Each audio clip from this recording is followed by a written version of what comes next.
Good evening, everyone, and very warm good evening to Sir. I am Shweta Singh, MBBS second year student at Sarojini Naidu Medical College and Junior Secretary Public Relation in Dan Council.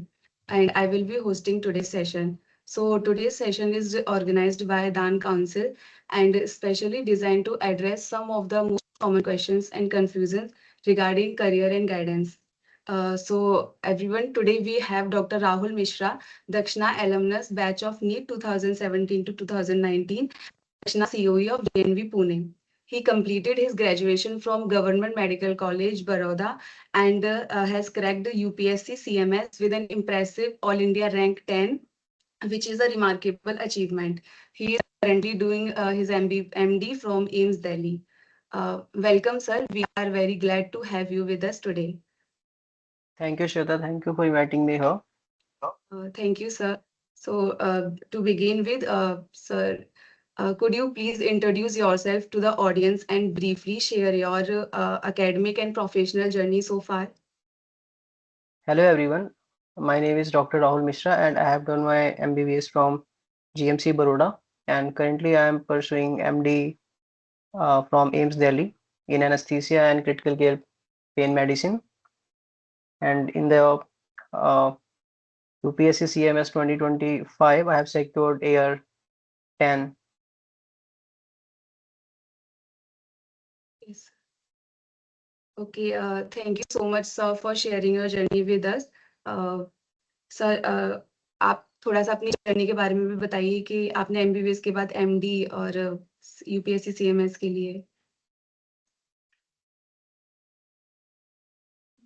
Can you please repeat the question, Shweta? Sir, थोड़ा सा अपनी journey के बारे में भी बताइए कि आपने एमबीबीएस के बाद एमडी और यूपीएससी सीएमएस के लिए कैसे वो किया, क्या रहा आपका अभी तक जर्नी का.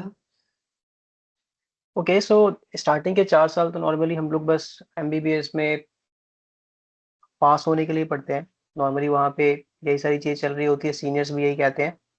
बट मुझे लगता है ऐसा नहीं करना चाहिए. उसके बाद जब डिसाइड करना था कि अब आगे करियर में क्या करना है, तो 2 पाथ्स थे. एक तो UPSC CMS का था, that is combined medical services, जिसपे नॉर्मली आप एक सेंट्रल गवर्नमेंट के अंदर मेडिकल ऑफिसर बनते हो. एंड दूसरा ये था कि I should pursue academically further studies के लिए, जिसमें आप INICET और नीट PG की प्रेपरेशन करते हो. सो वो एक बात था दोनों का. फिर हमने पढ़ाई स्टार्ट करी एंड फिर पार्टिसिपेट किया था दोनों एग्जाम्स में. एंड वो फिर दोनों का सिलेबस ऑलमोस्ट सेम सा ही रहता है, तो इतना कुछ खास डिफरेंस है नहीं. हम एक चीज़ के लिए पढ़ते हैं और फिर धीरे धीरे वो होता जाता है.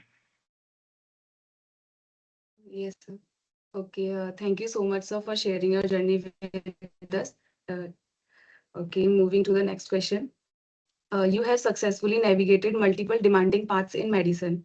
What were the key decisions, challenges, and turning points that shaped your journey to when you are today? To where you are today? Sorry, sir.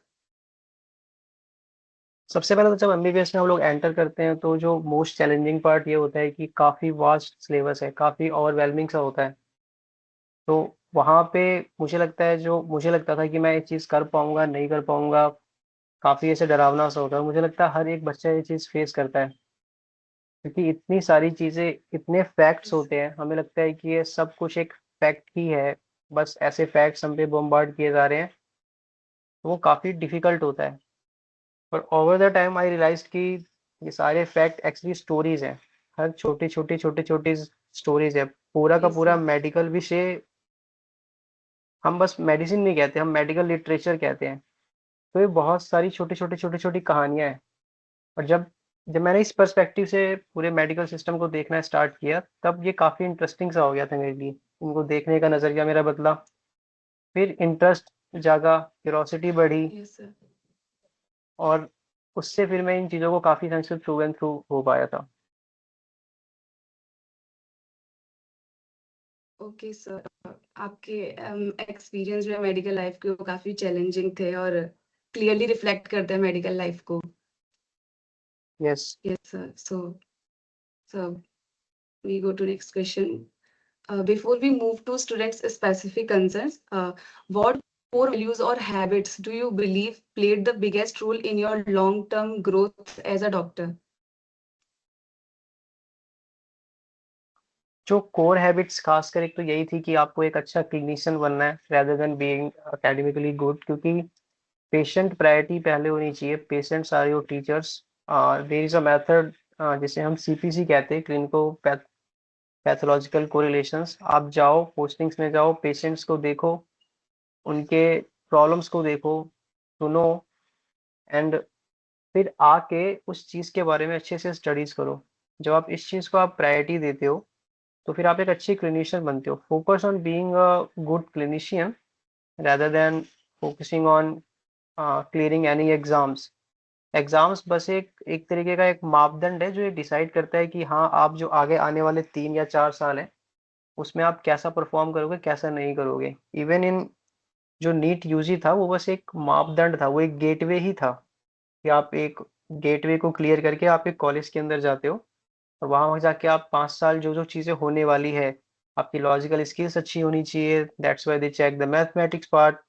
आपकी मेमोराइजेशन स्किल्स अच्छी होनी चाहिए, that's why they check the biology and all the other subjects. आपकी chemistry अच्छी होनी चाहिए। सो जो एक कोर जो मतलब एक वो था कि एग्जाम क्रैक करने के लिए नहीं पढ़ना है, आपको एक अच्छा क्लिनिशियन बनने के लिए पढ़ना है। आप अच्छे से कम्युनिकेट कर सको एंड यस, एक अच्छे ह्यूमन बीइंग बन सको। तो ये सारी चीज़ें हेल्प करती हैं, क्योंकि अगर हम ऐसे नज़रिए से पढ़ते हैं तो ये हमारे इंटरनली भी अपने आप वो चीज़ें आपके इनकलकेट होती है। और फिर आप जब कहीं जाते हो, like even in UPSC CMS जब इंटरव्यू होता है तो वो रिफ्लेक्ट करता है, वो नेचुरली रिफ्लेक्ट करता है। ऐसा नहीं है कि वो आप दिखा रहे हो और वो दिखता है। तो एमबीबीएस में एंट्री में मेन चीज़ यही है कि Yes, हम sir. जो कोर है ना, कि हमारा वाई, जो हमारे इंटेंशंस हो, वो इंटेंशंस क्लियर होने चाहिए। मतलब हम लोग जैसे ज़्यादातर, मुझे लगता है यहाँ पे ज़्यादातर बच्चे, हमने कभी सोचा नहीं होगा डॉक्टर बनने का। कई लोग सोच लेते हैं, कई लोग नहीं सोचते हैं। मतलब मैंने कभी नहीं सोचा था, बट लाइफ में जो अपॉर्चुनिटीज़ आई मैंने उसके अकॉर्डिंगली चीज़ें करता गया एंड लकीली सेलेक्ट हुआ। बट एक टाइम पे आने के बाद आपको रियलाइज़ होता है कि आप कोर वैल्यूज़ पे देखो कि क्या चीज़ है जो इस पूरे सिस्टम को ना ड्राइव कर रही है। सिस्टम को ड्राइव कर रही है और आपको ड्राइव कर रही है। And more important thing Yes, कि sir. इन दोनों चीज़ों की जो फ्लो है ना, उसको आपको अलाइन करना है। जब आप टोटली अलाइन हो जाते हो तो चीज़ें फिर नेचुरली स्मूथली होती हैं और वो सबके फेवर में होती हैं। It will happen in favour of you, it will happen in favour of society and patients too. तो इन कोर वैल्यूज एंड हैबिट्स को ध्यान रखना है। बी अ गुड लिसनर, अच्छे से कम्युनिकेट करो अपनी बात को, लोगों की सुनो। बस एग्जाम्स के लिए नहीं पढ़ना है ना। एंड ध्यान ध्यान ये रखना है कि आप सब्जेक्ट के साथ प्रेम में पढ़ो। I am using the word love. आप प्रेम में पढ़ो सब्जेक्ट के साथ। वो कैसे होगा कि आप उसके साथ टाइम स्पेंड करो, है ना। ये कुछ कुछ कोर वैल्यूज हैं जो धीरे धीरे करके आपको एक लॉन्ग टर्म में बहुत ज्यादा फायदा देती है।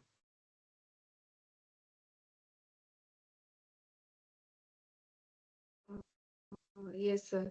जो आपने वैल्यूज और जो मेंशन किए हैं वो मेडिकोस के लिए बहुत इंपॉर्टेंट है। Thank you sir. So we will moving to next question.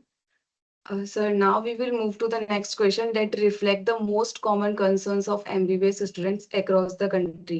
So the question is, MBBS is often described as overwhelming due to the vast syllabus. From your experience, what study approach help the students stay consistent without burnout? Exactly MBBS काफी ज्यादा vast है, बहुत ज्यादा vast और overwhelming है। इतना ज्यादा subject है कि जब हम आते हैं सीनियर्स कहते हैं भाई तुम Yes, पढ़ sir. नहीं पाओगे, अभी तुम बस एक एनसीईआरटी पढ़ के आए हो। यहाँ पे तो 19 सब्जेक्ट हैं, हर एक की अपनी अपनी एक बुक है, अपना एक लिटरेचर ग्रंथ है। तो आप उसको कैसे पढ़ोगे, है ना। तो जो ये स्टडी अप्रोच लाइक मैं Yes. यूज करता था एंड जो मुझे करनी चाहिए थी और जो मैंने बाद में करी है, जो मुझे रियलाइज होता है कि लोगों को पहले करनी चाहिए, वो यही है कि आप अगर जैसे कोई फर्स्ट ईयर का स्टूडेंट है तो वो अगर एनाटॉमी पढ़ रहा है तो बस एनाटॉमी को एज अ फैक्ट्स ना देखें, है ना। मैं शायद सेम चीज बार बार रिपीट करूंगा एंड आगे जैसे जैसे आगे बढ़ूंगा मोर इलेबरेटिव होता जाऊंगा। ठीक है, एनाटॉमी को आज आप एक बस एक फैक्ट की तरह मत देखो कि हाँ यहाँ पे मसल है तो यहाँ पे ऐसे इंसर्टेड है, वो टीचर आते हैं बुक में ऐसी लिखी रहती है। एक्चुअली ये जितनी भी चीजें हैं ना, ये सारी की सारी स्टोरीज हैं, बहुत सारी कहानियां हैं। लाखों साइंटिस्टों ने, लाखों लोगों ने इन पे रिसर्च किया है और उस पे कहानियां लिखी हैं।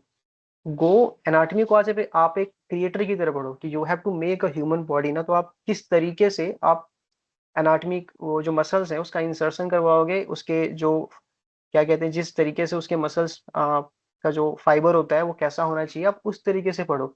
जो आपके वायर्स हैं, मीडियन नर्व या कोई सा भी नर्व है, वो ऐसे ही क्यों गई, उसके पीछे की फिलॉसफी को देखो। I have a bad habit of philosophise, मैं हर चीज को फिलॉसफी के साथ और रोमांटिसाइज करके देखता हूँ, तो आप उसको वैसे करो। एनाटॉमी को आप ऐसे पढ़ो। जब आप बायोकेमिस्ट्री पढ़ते हो तो आप मॉलिक्यूलर वर्ल्ड की ब्यूटी को देखो।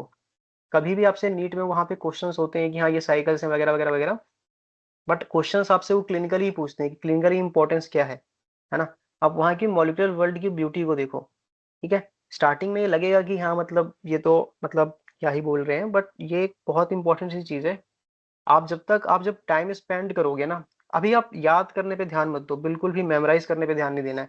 आप जिस टाइम पे मेमोराइज करने पे ध्यान देते हो उस टाइम पे बर्डन फील होता है, काफी ज्यादा एंग्जाइटी होती है, लगता है कि हम गुड नहीं है, और ये सबके साथ होता है। तो हमको याद करने पे ध्यान नहीं देना है, हमें अंडरस्टैंडिंग पे ध्यान देना है कि हमें चीज़ों को समझनी है। हमें वो जो कहानी है ना, जो पूरा लिटरेचर है, वो जो फ्लो है उसको समझना है। जैसे-जैसे हम फ्लो को समझते हैं, तब फिर वो कहानियाँ हमारे ज़हन में बैठती हैं। जैसे आपकी आत्मा में समा जाती है ना सारी नॉवेल्स नॉवेल्स हैं जैसे, वैसे आपकी आत्मा में समा जाती है। तो आपको लंबे समय तक याद रहेंगी। आप खुद से देख पाओगे कि एनाटॉमी ऐसे ही क्यों है, फिजियोलॉजी ऐसे ही क्यों है, बायोकेमिस्ट्री ऐसे ही क्यों है। बहुत सारी चीज़ें एज़ इट इज़ जैसी हैं वैसी हैं, कई सारी चीज़ें हमने अपने अकॉर्डिंगली बनाई हैं। तो एक ये अप्रोच करना है कि मैं समराइज़ कर दूँगा कि try to understand things, don't try to memorise things. आप जैसी चीज़ों को अच्छे से समझ लेते हो, वो आपके ज़हन में बैठ जाती है और बार-बार रिपीट करने के बाद वो आपको याद हो जाता है। तो हमें अंडरस्टैंड करने में फ़ोकस करना है। एंड ये एक मैराथन है, आप एक बार में ट्राई नहीं कर सकते कि हाँ, आपको सारी चीज़ें आ जाएँ। ये लाइफ़ लॉन्ग लर्निंग है। जो दुनिया के बेस्ट डॉक्टर्स हैं, वो अभी भी सीख रहे हैं। तो एक बार में सब चीज़ मास्टर करने के बारे में नहीं सोचना है। एंड ये सारे बिल्डिंग ब्लॉक्स की तरह हैं। आपको सीपीसी मेथड से पढ़ना है, क्लिनिकल पैथोलॉजिकल कोरिलेशंस। एनाटॉमी आपको एज ए क्रिएटर पढ़ना है, और ट्राई करना है कि हमें जो भी सब्जेक्ट है उससे प्यार हो। ठीक है, ये कैसे होगा, तो जैसे जैसे हम उस सब्जेक्ट के साथ टाइम स्पेंड करेंगे, जितना टाइम स्पेंड करेंगे हमें पता लगेगा कि अंदर जो दुनिया है वो कैसी है। ठीक है, प्रॉफ के लिए तो हम लोग क्या है, एंड में पढ़ के पास हो जाते हैं। हमारे सारे सीनियर्स जितने मेडिकल कॉलेज के स्टूडेंट्स हैं उनको पता ही होगा कि आपको एक लिस्ट मिल जाता है कि पेपर में क्या आता है, आप उसे पढ़ के जरा आप लिख दोगे पास हो जाओगे। सब पास हो रहे हैं, पर आपको बाद में जाके ना आपको ये भी देखना है कि कौन सा ब्रांच आपसे रेजोनेट कर रहा है, आपके बेसिक्स कितने क्लियर है, आपकी इमेजिनेशन स्किल्स कितनी क्लियर है, आप कितने अच्छे स्टोरी टेलर हो। ठीक है, तो इसीलिए इन चीज़ों को ऐसे देखना स्टार्ट करना है, ये हैबिट डेवलप करना स्टार्ट करना है। Make a good effort to fall in love with the subject, fall in love with the topic। आप जितना ज़्यादा ये करोगे, जितना ज़्यादा उसकी हैबिट डालोगे, उतना ज़्यादा ये हम सबके लिए मतलब आपके लिए बेहतर होगा। यस सर, ये है एमबीबीएस तो और रट नहीं हम सकते, ये उसको जितना लर्निंग से ही है। एक्चुअली आपकी आवाज़ नहीं आ रही श्वेता जी। सर बोल रहे हैं एमबीबीएस को वैसे भी मतलब एमबीबीएस रटने से नहीं जाएगी, उसको प्रैक्टिकली पूरा प्रैक्टिस करना है अच्छे से और सब चीज़ समझ के चलेंगे तभी है वो। हाँ, उसमें नॉर्मली यही है। तो इसमें क्या होता है कि नॉर्मली मतलब वही है ना कि आपने पूछा है कि जैसे बिना विदाउट बर्नआउट हुए किस तरीके से हम इस चीज़ को कर सकते हैं ना? तो ये यस सिंपली सर। वही है, आप किसी चीज़ के साथ अगर प्रेम में हो, आप उस दुनिया को देख रहे हो। कभी ऐसा हुआ है कि आपने बहुत अच्छी कहानी सुनी हो और आपको बर्नआउट सा फ़ील हुआ? मुझे नहीं लगता कि किसी के साथ ऐसा होता है क्या? नहीं सर। अगर अगर हम उस चीज़ को बिल्कुल कहानी को ऐसे देखते हैं कि हाँ, ये तो बहती हुई नदी है और उसको हमें उस पानी को पीना है, देखना है कैसा महसूस हो रहा है ना? तो ये तो बहुत मज़ेदार जैसा हो जाता है। बट अगर हम उस टाइम प्रेशर लेते हैं ना कि हमको ये याद ही हो सारा का सारा, सारी चीज़ें याद ही हो जाए एकदम से, आज ही याद करके छोड़ूँगा मैं तो, याद क्यों नहीं हो रही है? मैं तो नीट में टॉप 1 रैंक लेके आया हूँ, या टॉप 50 में आई हूँ, टॉप 100 में आया हूँ, 1000 रैंक आई है, मैं स्टेट के टॉप कॉलेज में हूँ, मेरे को चीज़ें याद नहीं हो रही, हम सेल्फ डाउट करने लग जाते हैं।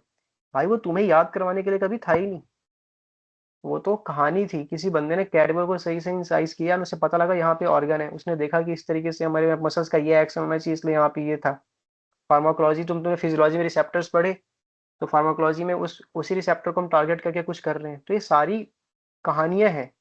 आप इन कहानियों को समझो and make a habit of it. ठीक है?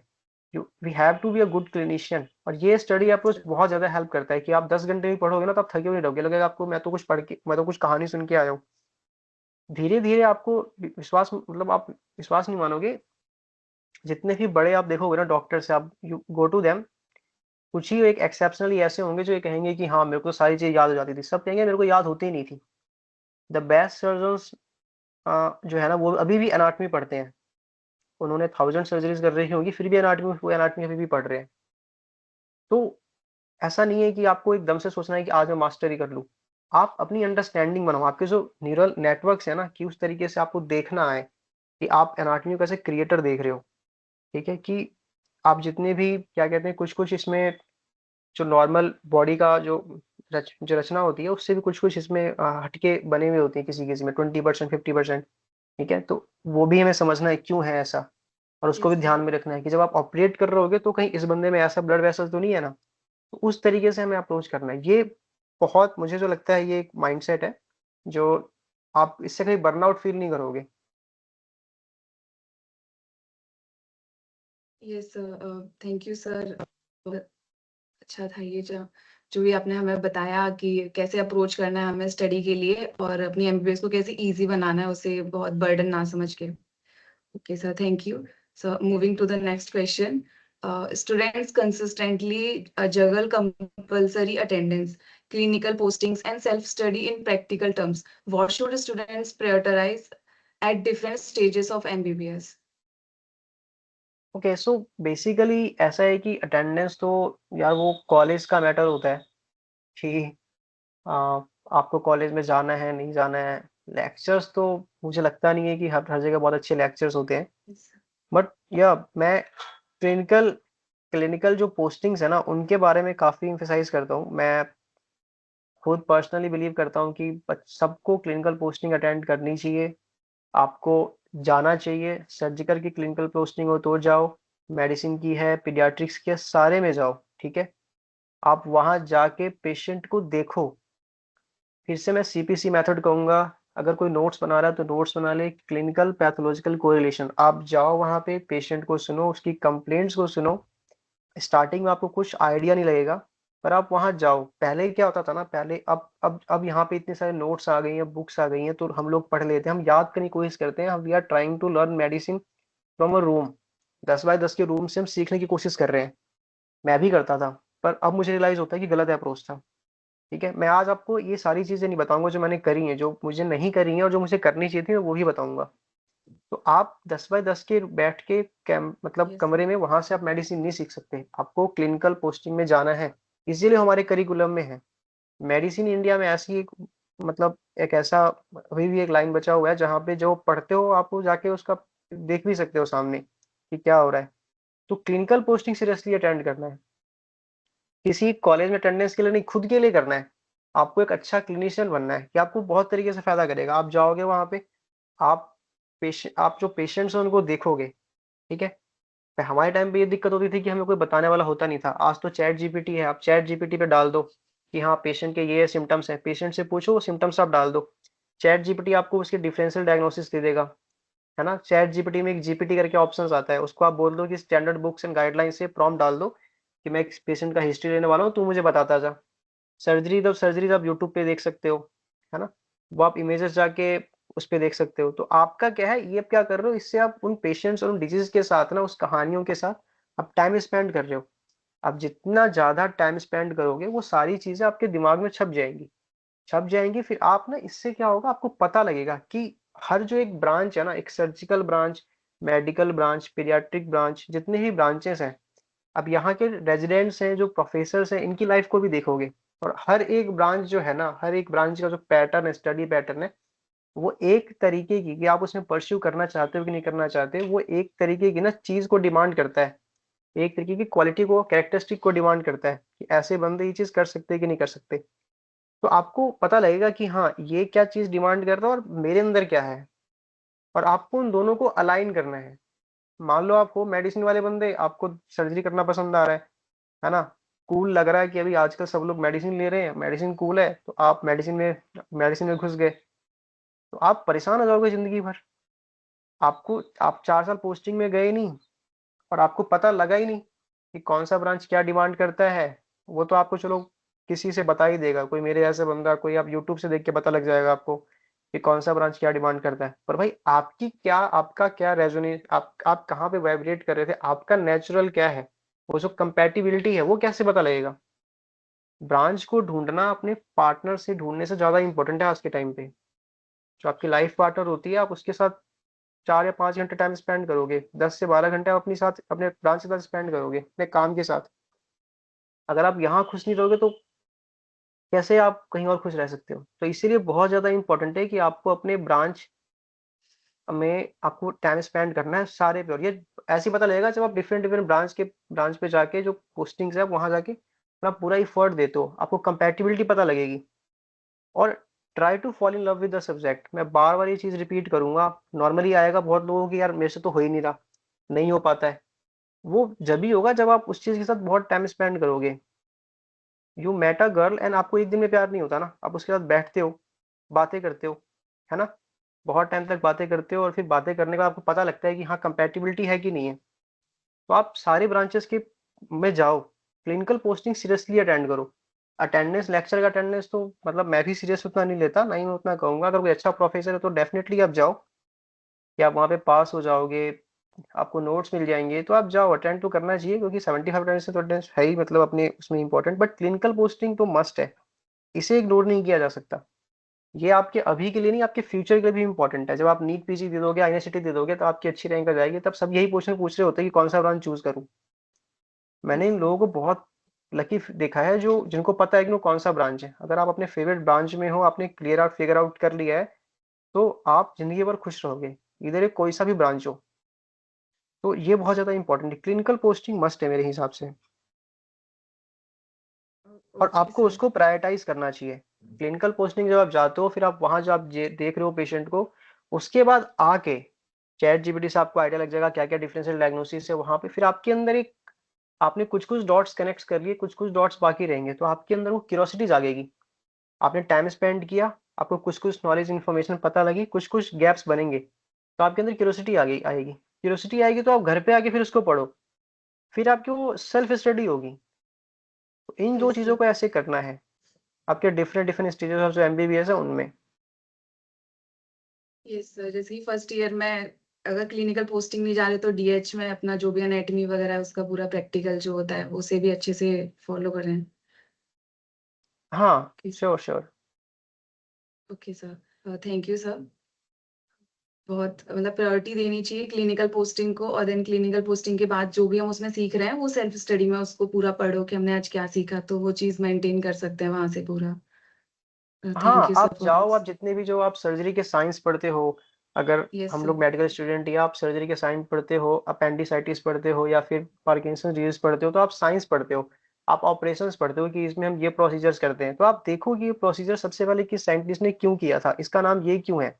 जैसे आप हमने एटम का पढ़ा है ना, स्ट्रक्चर की, एटम की ये थ्योरी आई, फिर यस उसके बाद सर। नेक्स्ट थ्योरी आई, फिर उसके बाद नेक्स्ट थ्योरी आई। तो ऐसे ही ये सर्जिकल फील्ड और जो मेडिकल फील्ड है ना, इनका एक लिटरेचर है, साहित्य है।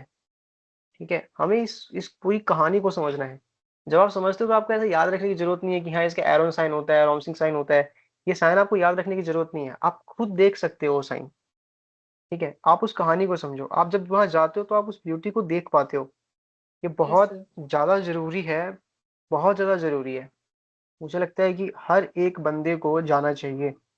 अगर आप मेडिकल फील्ड में बस इसलिए आए हो कि नॉर्मली हम सब लोगों को आइडिया नहीं होता है, बट ये वन ऑफ द मोस्ट सुंदर चीज है। आप सोचो, आप एक मॉलिक्यूलर वर्ल्ड की पूरी दुनिया को देख रहे हो, है ना। Yes sir. आप एज अ क्रिएटर आप देख रहे हो, आप एनाटॉमी को देख रहे हो। सर्जन क्या है, सर्जन नॉर्मली क्या कर रहा है, एक फ्लो ऑफ लाइफ है, जो चेतना जिसका जो फ्लो है, जिस तरीके से हील होती है, सर्जन क्या करता है, बस स्ट्रक्चर्स को उस तरीके से अलाइन कर देता है। मतलब ये कितनी कमाल की चीज है। आप अगर इसकी सुंदरता को देख सकते हो, या आप जब तक आप बुक से नहीं देख सकते, आपको क्लिनिकल पोस्टिंग जाना ही होगा। इट विल बी हेक्टिक, थोड़ा सा गंदा सा होगा माहौल वहां पे, बट हमको वहां नहीं जाना, हमको वो तो हर जगह रहता है, बट आपको देखना है, आपको वो चीज करना है। क्लिनिकल पोस्टिंग डेफिनेटली अटेंड करनी है, सेल्फ स्टडी करना है। And I can suggest some good YouTube channels, like एक यूट्यूब चैनल है व्हाइट आर्मी करके, द व्हाइट आर्मी। अगर आप लोग नोट्स ले रहे हो तो ओके उसको सर। लिख लो, द व्हाइट आर्मी करके है। वहाँ पे इंडिया के जो अच्छे इंस्टीट्यूट्स हैं, हम सब अच्छे इंस्टीट्यूट में नहीं जा पाते हैं। एम्स दिल्ली के, जिपमर के जो अच्छे इंस्टीट्यूट्स हैं, उसके रेजिडेंट्स क्लिनिकल जो केसेस होते हैं प्रेजेंट करते हैं हिस्ट्री, एंड सामने Yes, जो sir. प्रोफेसर क्वेश्चन करता है, तो आप 1.5-2 घंटे के लेक्चर्स होते हैं, थर्ड ईयर फोर्थ ईयर का स्टूडेंट उसको देख सकता है। अब जो क्लिनिकल पोस्टिंग में आप जा रहे हो उसका केस एक बार देख लो, 1.5 घंटे का है ना, आप खुद की सेल्फ स्टडी करके, तो आपको पता लगेगा। Yes, sir. एंड ऐसे पढ़ो कि हमेशा रूल आउट करो कि ये चीज क्यों नहीं है, क्यों है, ये चीज है, ये तो फैक्ट है। अब जैसे एक बहुत कमाल का एग्जांपल है, राकेश नायर से यूज करते हैं कि Delhi is the capital of India, ये एक फैक्ट है। हमको लगता है एक और फैक्ट आ गया दिमाग, भाई क्या है, इस तरह से करके चला गया। आपको ऐसे देखना है Yes, कि sir.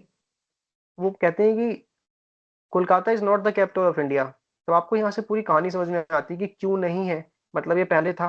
दिल्ली है तो दिल्ली क्यों Hmm. बना, तो आपको पूरा जो ब्रिटिश कॉलोनाइजेशन है, जो पूरी वहाँ की डायनेमिक्स, वो पूरी समझ में आती है। तो आपको सारी चीजें पता है। हॉस्पिटल के अंदर कभी भी ये नहीं होगा कि पेशेंट आके कहेगा कि oh sir I have this symptoms. आप रूल आउट करते हो, आप डायग्नोसिस को रूल आउट करते हो। तो पूरा एक ये Yes, कहानी, ये sir. पूरा लिटरेचर है, आप देखते हो क्यों नहीं है, वाई, ये क्यों नहीं है, ये बहुत जरूरी है इस फील्ड में। आप एक बार क्लिनिकल पोस्टिंग मस्ट अटेंड करना है और इफर्ट डालना स्टार्ट करना है। ये बहुत सुंदर फील्ड है, कमाल की फील्ड है। आजकल सोशल मीडिया पे होता है कि लोग डेफिनेटली रो रहे होते हैं कि भाई हम मेडिकल फील्ड में आ गए, पैसे Yes, नहीं sir. है उतने, वो नहीं है। बहुत अच्छी फील्ड है। आप अगर इसका एवरेज निकालोगे ना, आज भी मेडिकल फील्ड के बंदे की अर्निंग, तो उसका 1 लाख प्लस ही जाता है महीने का। कोई आप एवरेज जो है ना, किसी भी ऐसा कोई फील्ड आप निकाल के देख लो जिसमें 1 लाख प्लस जाता हो, तो आप तो फाइनेंशियली सिक्योर तो होने ही वाले हो। Yes, तो sir. इसको अब एज अ बर्डन लेके नहीं चलना है। हमें जिंदगी में मौका मिला है, बहुत सुंदर सा वो मिला है, तो हमें इस चीज को बहुत अच्छे से फायदा उठाना चाहिए। आपको Yes, पूरा sir. कहानी को अच्छे से ऐसे सुनो कि आपको मजा आए। एक कथाकार बनो, स्टोरी टेलर बनो। अगर स्टोरीज पसंद है तो तुम्हें ये फील्ड बहुत पसंद आएगा, बहुत ज्यादा पसंद आएगा। स्टोरीज देख रहे हो और महसूस कर रहे हो, ये एक बिल्कुल, मतलब मैं पता नहीं, समझा नहीं सकता, बट ये बहुत सुंदर सी चीज है, हम सबको ये करनी चाहिए। Yes, sir. Okay, sir. Thank you, sir. It was really insightful, sir. Okay, moving to the next question. Uh, Marks causes a lot of anxiety. Some students score very high but lack confidence, while others score average yet perform well clinically. In long learn, what truly matters more, marks, skill, or mindset? Okay, so same ये वही बात आ गई ना कि जैसे marks जो है ना, ये बस ये नॉर्मली नीट यूजी में आपके कितने मार्क्स थे, नीट पीजी में आपके कितने मार्क्स हैं आईएनआईसीटी में, ये बस ये डिफाइन करता है कि आप किस इंस्टीट्यूट के अंदर जाओगे। ये एक गेटवे है, ठीक है, ये एक गेटवे है। Yes, sir. और जो इंस्टीट्यूट है ना, वो एक वेन्यू की तरह है जहां आपकी पार्टनर से आपकी शादी हो रही है, ठीक है। Yes, sir. आपको, आपका कितना अलाइनमेंट आपके पार्टनर के साथ है ना, वो लॉन्ग टर्म में डिफाइन करता है, और आपका क्या इंटेंशन और माइंडसेट है, ठीक है। आप वर्ल्ड के सबसे अच्छे वेन्यू में आप अपने पार्टनर के साथ शादी कर रहे हो, बट आप दोनों एक दूसरे से कंपैटिबल नहीं हो, तो कुछ नहीं होने वाला, Yes, sir. है ना। तो आपको यहाँ पे ये तीनों चीज जो है ना, अलग अलग जगह पे इंपॉर्टेंट है, बट जो मोस्ट इंपॉर्टेंट चीज ये है कि आपका जो माइंडसेट है और जो स्किल सेट है, वो बहुत ज्यादा मैटर करता है, आपकी कंपैटिबिलिटी बहुत ज्यादा मैटर करती है, ठीक है। तो हमें Yes, उस sir. चीज पे फोकस करना है। हो हम सबकी चाह ये रहती है कि हम टॉप इंस्टीट्यूट में जाएं, है ना, बट नॉर्मली ऐसा नहीं होता है क्योंकि सीटी 100 है। तो हमें फोकस करना है कि बस ये गेटवे है, आप अच्छे से एग्जाम दो, किसी जहाँ पे आप जा रहे हो, एंड जहाँ पे भी आप हो उसका बेस्ट यूज करो, बेस्ट तरीके से, जितने अच्छे तरीके से आप उस चीज का इस्तेमाल कर सकते हो उस चीज का इस्तेमाल करो। माइंडसेट बिल्कुल क्लियर रखना है, अपने स्किल्स पे ध्यान रखना है। आप देखोगे, आप कभी भी, आप सब जितने भी बच्चे हैं यहाँ पे, आप जाओ एक बार गूगल पे सर्च करो top 10 doctors, top 100 doctors, and उनकी आप रैंक देखो।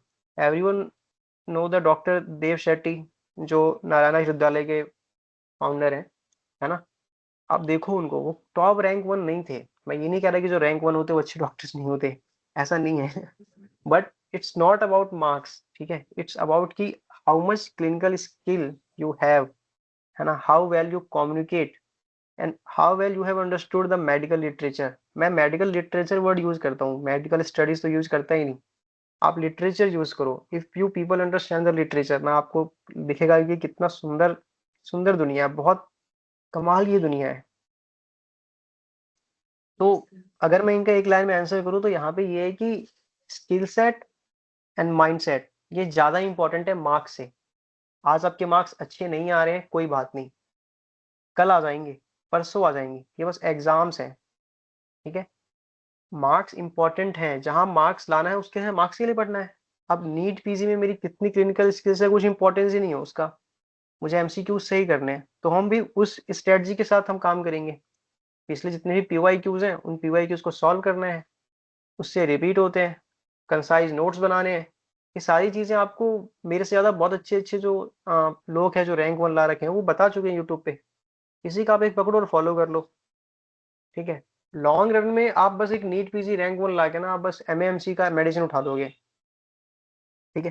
बट आई हैव सीन की मैनी पीपल ना जो किसी, जहां से मैं पढ़ा हूँ बड़ौदा मेडिकल कॉलेज से, बीजे मेडिकल कॉलेज से, ग्रांट मेडिकल कॉलेज है, Stanley medical college, Madras medical college, in fact यहाँ के मेडिसिन के केजीएम के जो डॉक्टर्स हैं, यहाँ के लोग बहुत अच्छे फिजिशियंस हैं। तो वो बस एक गेटवे है, तो आपको एंग्जाइटी नहीं लेनी है, आपको समझना है ये एक लॉन्ग रन है। कोई 10 कोई ये गेटवे है, कोई पहले घुस रहा है, कोई 10वें नंबर पे घुस रहा है। तो अब ये थोड़ी ना कहेंगे कि ये पहले घुस रहा है 10वें नंबर पे घुस रहा है। आपको बस आपको ये ध्यान देना है कि अब मैं एम्स दिल्ली में आ गया, ये बस मेरी एंट्री हो गई यहाँ पे। अब मुझे यहाँ पे ध्यान देना है कि 3 साल में यहाँ पे कितनी मेहनत करता हूँ, कितना इसका बेस्ट यूज करता हूँ इस इंस्टीट्यूट का। Yes, sir. आपको मार्क्स पे उतना ध्यान नहीं देना है, आपको माइंडसेट पे और स्किल सेट पे ध्यान देना है। Yes, sir. मतलब मार्क्स से कॉन्फिडेंस लूज नहीं करना, एक बैलेंस बना के रखना है सब चीज में। हाँ, मतलब कॉन्फिडेंस तो क्या, यू हैव, आपको एक अच्छा क्लिनिशियन बनना है ना, आपको खुद पे विश्वास होना चाहिए यस सर। कि आज नहीं होगा, सॉरी, तो कल हो जाएगा, परसों हो जाएगा, मार्क्स तो आ ही जाएंगे। आप यस यहाँ सर। पे एक लाइफ को डिफरेंट डिफरेंट स्टेजेस में जीने तो नहीं आए हो ना, आप तो इसको पूरा जीने ही आए हो ना कि हाँ मैं शुरू से लेकर अंत तक जीऊंगा ही, तो स्टेज में तो नहीं जीने आया ना। तो डिफरेंट डिफरेंट स्टेज जैसे दिखते हैं कि नीट यूजी है, नीट पीजी है, फिर नीट एसएस है। आप अपना अच्छा क्लिनिशियन गोल कहते हैं, क्या कहते हैं, अच्छा क्लिनिशियन एक एम लेके चलो कि आपको एक अच्छा क्लिनिशियन बनना है। वो आप हर स्टेज पे बन सकते हो, एक फर्स्ट ईयर का स्टूडेंट भी अच्छा क्लिनिशियन बन सकता है। अच्छा क्लिनिशियन कौन होता है, वो नहीं जो डायग्नोस और ट्रीट करता है, जो इक्वली एफर्ट भी लगाता है पेशेंट के लिए। और मुझे यस लगता सर। है कि अदर वे अराउंड काम करती है, अगर आप एक अच्छे क्लिनिशियन हो तो आपकी अच्छी रैंक तो आ ही जाएगी। Okay, sir. Thank you, sir. Moving to the next question. Many students come from non-competitive or restrictive colleges environment and feel disadvantages. How can such students still prepare effectively for competitive exams and ensure holistic personal growth? Okay, so मैंने तो जितनी भी बात की वो बात की थी कि आपको एक अच्छा क्लिनिशियन कैसे बनना है, ठीक है। But Yes, sir. इंडिया में एक अच्छा क्लिनिशियन बनने से भी नहीं होता है, आपको कॉम्पिटिटिवली भी गुड करना पड़ता है। हमको कई एग्जाम्स निकालने हैं, और जब आप एक एग्जाम निकालते हो तो आप एक अच्छे इंस्टीट्यूट में लैंड करते हो। अच्छे इंस्टीट्यूट का इंफ्रास्ट्रक्चर बढ़िया होता है, वहाँ के फैकल्टीज बढ़िया होते हैं। Yes, मैं sir. भी एम्स दिल्ली में हूँ, I've seen a lot of like massive changes जो मैंने अपने गवर्नमेंट कॉलेजेस में एक्सपीरियंस किए थे, ठीक है। तो मार्क्स लाना भी इम्पोर्टेंट है, बट उससे एंजाइटी नहीं होनी चाहिए, है ना। आप कहीं भी अगर किसी भी रेस्ट्रिक्टिव फील्ड से आए हो, आज तो इंटरनेट का ज़माना है, you can buy a coaching institute, और लाइक आपको यूट्यूब पे भी मिल जाएगा, ठीक है। तो आप उस चीज़ को पढ़ो। आपको इंडिया में क्या है कि आप किसी भी, जैसे मतलब ये क्वेश्चन अगर मैं देखूँ थोड़ा, आप क्या कहते हैं, किसी भी जो पीवाईक्यूज हैं उसके 15 साल के, आप उसके पीवाईक्यूज के टॉपिक को सॉल्व कर लो, आप उसकी ग्रांड टेस्ट दो, सब्जेक्ट वाइज टेस्ट दो, और उसको ऐसा गेम की तरह खेल के आप करोगे तो आपके मार्क्स आराम से आ जाएंगे। और इस प्रोसेस में ना आपके अंदर जो क्लिनिशियन है वो मरना नहीं चाहिए। आपको एक गेम की तरह खेलना है, आपको बर्नआउट नहीं होना है। बर्नआउट ना होने का तरीका मैंने बताया था आपको पहले, Yes, sir. ठीक है। आपको एज ए स्ट्रेटेजिस्ट खेलना है, तो ये चीज़ है। और आपको अपना ये जो पूरा मेडिकल फील्ड है ना, एक्चुअली क्या है कि बहुत ज़्यादा, मतलब हम लोग बर्नआउट फील करते हैं, तो आप अपने आप को हर तरीके से ग्रो करने की कोशिश करो। साइकोलॉजिकली, फिजिकली, इमोशनली, है ना। आप फर्स्ट ईयर में गए हो, अच्छे दोस्त बनाओ, आपकी दोस्ती अच्छी होनी चाहिए, लोगों से इंटरेक्शन कैसा है, अपनी जहाँ पे आप जिस सिटी में गए हो वहाँ के अलग अलग खाना खाओ, आपका वो जो जो टेस्ट बड्स है उसको बढ़ाओ थोड़े से, उसको फील लो। ठीक है, जीवन को जियो, बस मेडिकल फील्ड ही जीवन नहीं है। बस हाँ, इस जीवन जो मेडिकल फील्ड है ना, इसमें आप बस ऐसा काम कि हाँ मेरा जॉब है ऐसे मत देखो, तो वो बर्नआउट जैसा फील होगा। मतलब वो तो होगा कि लाइक मेरा जॉब ही है वो, बट उसको शिद्दत के साथ करना है। और कॉम्पिटिटिव एग्जाम की जो प्रेपरेशन है वो तो मतलब वही है कि जब आप थर्ड ईयर में हो, फोर्थ ईयर में हो, तो आपके बहुत सारे कोचिंग ऐप्स हैं, उन ऐप्स को अच्छे से पढ़ो बेसिक से, तो आराम से निकल जाएगा। एंग्जाइटी नहीं लेनी है बस। मैं बता रहा हूँ कि अंत में सब अच्छा हो जाता है, बस आपको कांस्टेंट एफर्ट डालते जाना है। जो बेसिक फंडामेंटल्स जो मैंने बताया आप उसको शिद्दत से उसको फॉलो करते जाना है। आपका खुद का अनुभव होना चाहिए। ये नहीं कि राहुल राहुल मिश्रा जी आ रहे हैं और बता रहे हैं कि हाँ ये चीजें हैं, ये चीजें हैं। वो मेरा है, वो तुम्हारा नहीं है। तुम्हें वो तरीके का इस्तेमाल करके खुद का अनुभव बनाना है। तुम खुद ही बता रहे हो कि एग्जाम्स क्रैक कैसे करते हैं, कॉम्पिटिटिव एग्जाम्स क्रैक कैसे करते हैं। Be a good clinician. आपको एक अच्छा क्लिनिशियन होना है, आप खुद ही फिगर आउट हो गया। आप जो फर्स्ट ईयर में बच्चे हैं, सेकंड ईयर में बच्चे हैं, थर्ड ईयर में है, उन सबको ये चीज खुद ही एहसास हो जाएगा 1.5-2 साल बाद, ये चीज कितना ज्यादा इंपॉर्टेंट है। एंड अभी मतलब लग रहा होगा कि आप एक किसी टॉप 2 या टॉप 3 कॉलेज में नहीं हो, टॉप 10 कॉलेज में हो। तो जो मैंने एग्जांपल दिया ना पार्टनर और आपके वेन्यू वाला, वही है। कोई मुझे लगता है आप बिहार के किसी भी, आप कोई सा भी एक इंस्टीट्यूट चूज कर लो, है ना, जो थोड़ा सा अच्छा नहीं हो, जिसको हम जो Yes, हमारा sir. पर्सपेक्टिव है कि अच्छा नहीं है, तो आप वहां से भी पढ़ के आप बहुत अच्छे डॉक्टर बन सकते हो। मतलब बहुत अच्छे डॉक्टर। एंड मेडिकल फील्ड की सबसे सुंदर चीज यही है कि आपके पास हर स्टेज पे एक मौका होता है टॉप इंस्टीट्यूट पे पहुंचने का। आपने नीट यूजी करी, आप किसी एक्स कॉलेज में गए, आप नीट पीजी में उससे बहुत बढ़िया कॉलेज में जा सकते हो। नीट पीजी में नहीं गए तो आप फिर डीएम में जा सकते हो। आप डीएम में नहीं गए तो आप सुपर सुपर स्पेशलाइजेशन के लिए जा सकते हो। आप रिसर्च पेपर लिखो, आप इंटरनेट के ज़माने में किसी भी डॉक्टर को अप्रोच कर सकते हो। डाटा पे काम करता है। किसी गाँव में हो, वहाँ पे डाटा देखो, डाटा कलेक्ट करो, रिसर्च करो, किसी भी एक आप आईसीएमआर वहाँ से भी ट्राई ट्राई कर सकते हो। किसी प्रोफ़ेसर को उसके बारे में बात करो। ये इतनी सुंदर फ़ील्ड है, ठीक है? 10 लोग आपको मना करेंगे, 12वाँ एक्सेप्ट कर लेगा। तो बस हमको अपॉर्च्युनिटीज़ पे फ़ोकस करना है, रिस्ट्रिक्शंस पे नहीं। क्योंकि रिस्ट्रिक्शंस तो वैसे ही बहुत हैं। हम क्या उस पे फोकस करें, कुछ नहीं होगा, बस एक ज़्यादा दिमाग खराब होगा। हमको पॉजिटिव से फोकस करना है। मैंने देखे हैं यहाँ पे बहुत सारे लोग हैं जो like one of my junior, his name was Saurabh. वो झारखंड का था एंड वो बड़ौदा मेडिकल कॉलेज में आया था। हमें लगता था, हमारा खुद का पर्सपेक्टिव ऐसा कि बड़ौदा इतना अच्छा कॉलेज नहीं है। एंड सो वेरी इंटरेस्टिंग के सब ट्राइगो बाजार मेडिकल स्टूडेंट्स को पता होता है। एंड उसने वो उसे प्रेजेंट करने उदयपुर गया था and he met some Yes, sir. Really good good professors, है ना। और फिर वो उनको मौके मिलते हैं काफी अच्छे खासे। तो रेस्ट्रिक्शंस में नहीं, उसमें जितने आप अपॉर्चुनिटी से फोकस कर सकते हो, आपने उतने अपॉर्चुनिटी से फोकस करना है। Yes, sir. ठीक है। Okay, sir. सर अब जो नेक्स्ट सेक्शन है वो फाइनल ईयर वाले जो स्टूडेंट्स हैं और इंटर्नशिप वाले हैं उनकी तरफ से डाउट है कॉमन वो है। वो लोग भी बहुत, क्योंकि अभी वो लोग पीजी ही देंगे अब नेक्स्ट, जो भी देंगे तो उनके लिए क्वेश्चंस है। तो final year and internship are often hectic and unstructured. What should be a student's clear academic and clinical goal during internship to remain competitive later?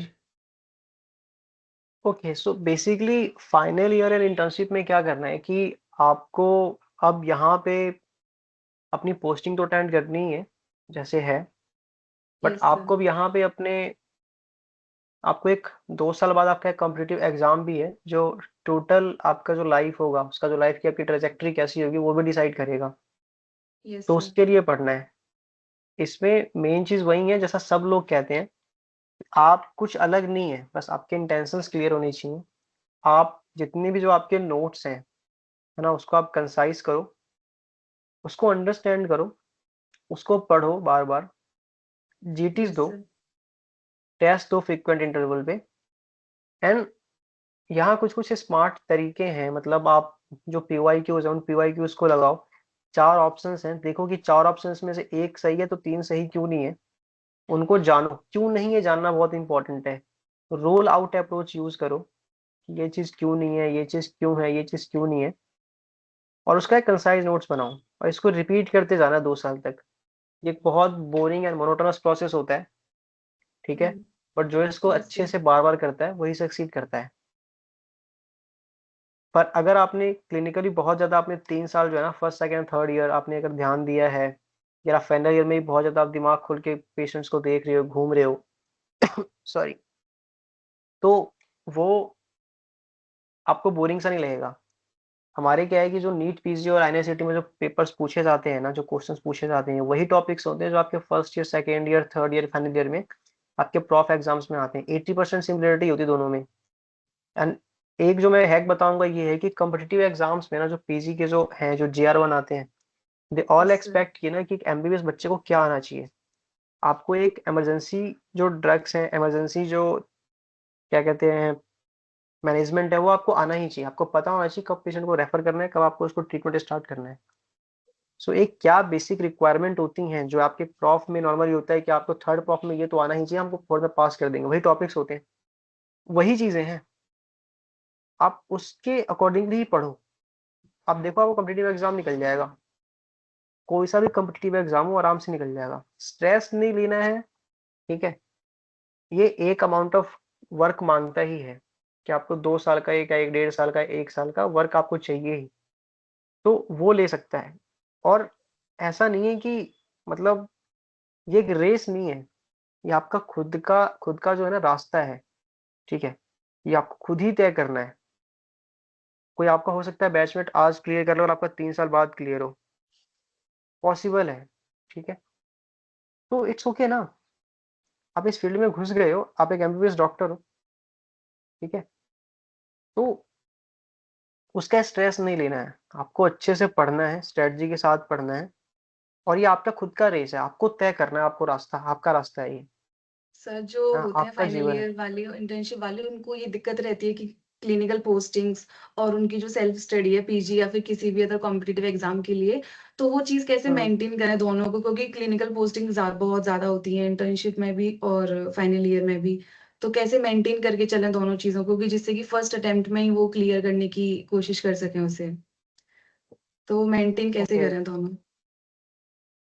तो क्लिनिकल पोस्टिंग का तो वही है कि मैं क्लिनिकल पोस्टिंग को फिर ज़्यादा एम्फसाइज़ करूँगा, ठीक है? क्लिनिकल पोस्टिंग सुबह मुझे लगता है 9 से 12 बजे तक, 9 से 12 बजे भी नहीं होता, 9 से 11 ही होता है, 2 घंटे का होता है। उसके बाद आप अपना पढ़ाई कर सकते हो। एक जो ट्रिक आप यूज़ कर सकते हो कि आप जैसे क्लिनिकल पोस्टिंग में गए, आपने जो-जो केसेज़ देखे ना, तो उन केसेस के जो भी आपके पास कोचिंग ऐप है, जैसे मैरो मैं यूज़ करता था, बाकी जो ऐप्स थे वो यूज़ करता था, तो उनके आप जाके क्यू बैंक सॉल्व कर लो उस टाइम पे ही। उनके एमसीक्यू साथ करते चलो।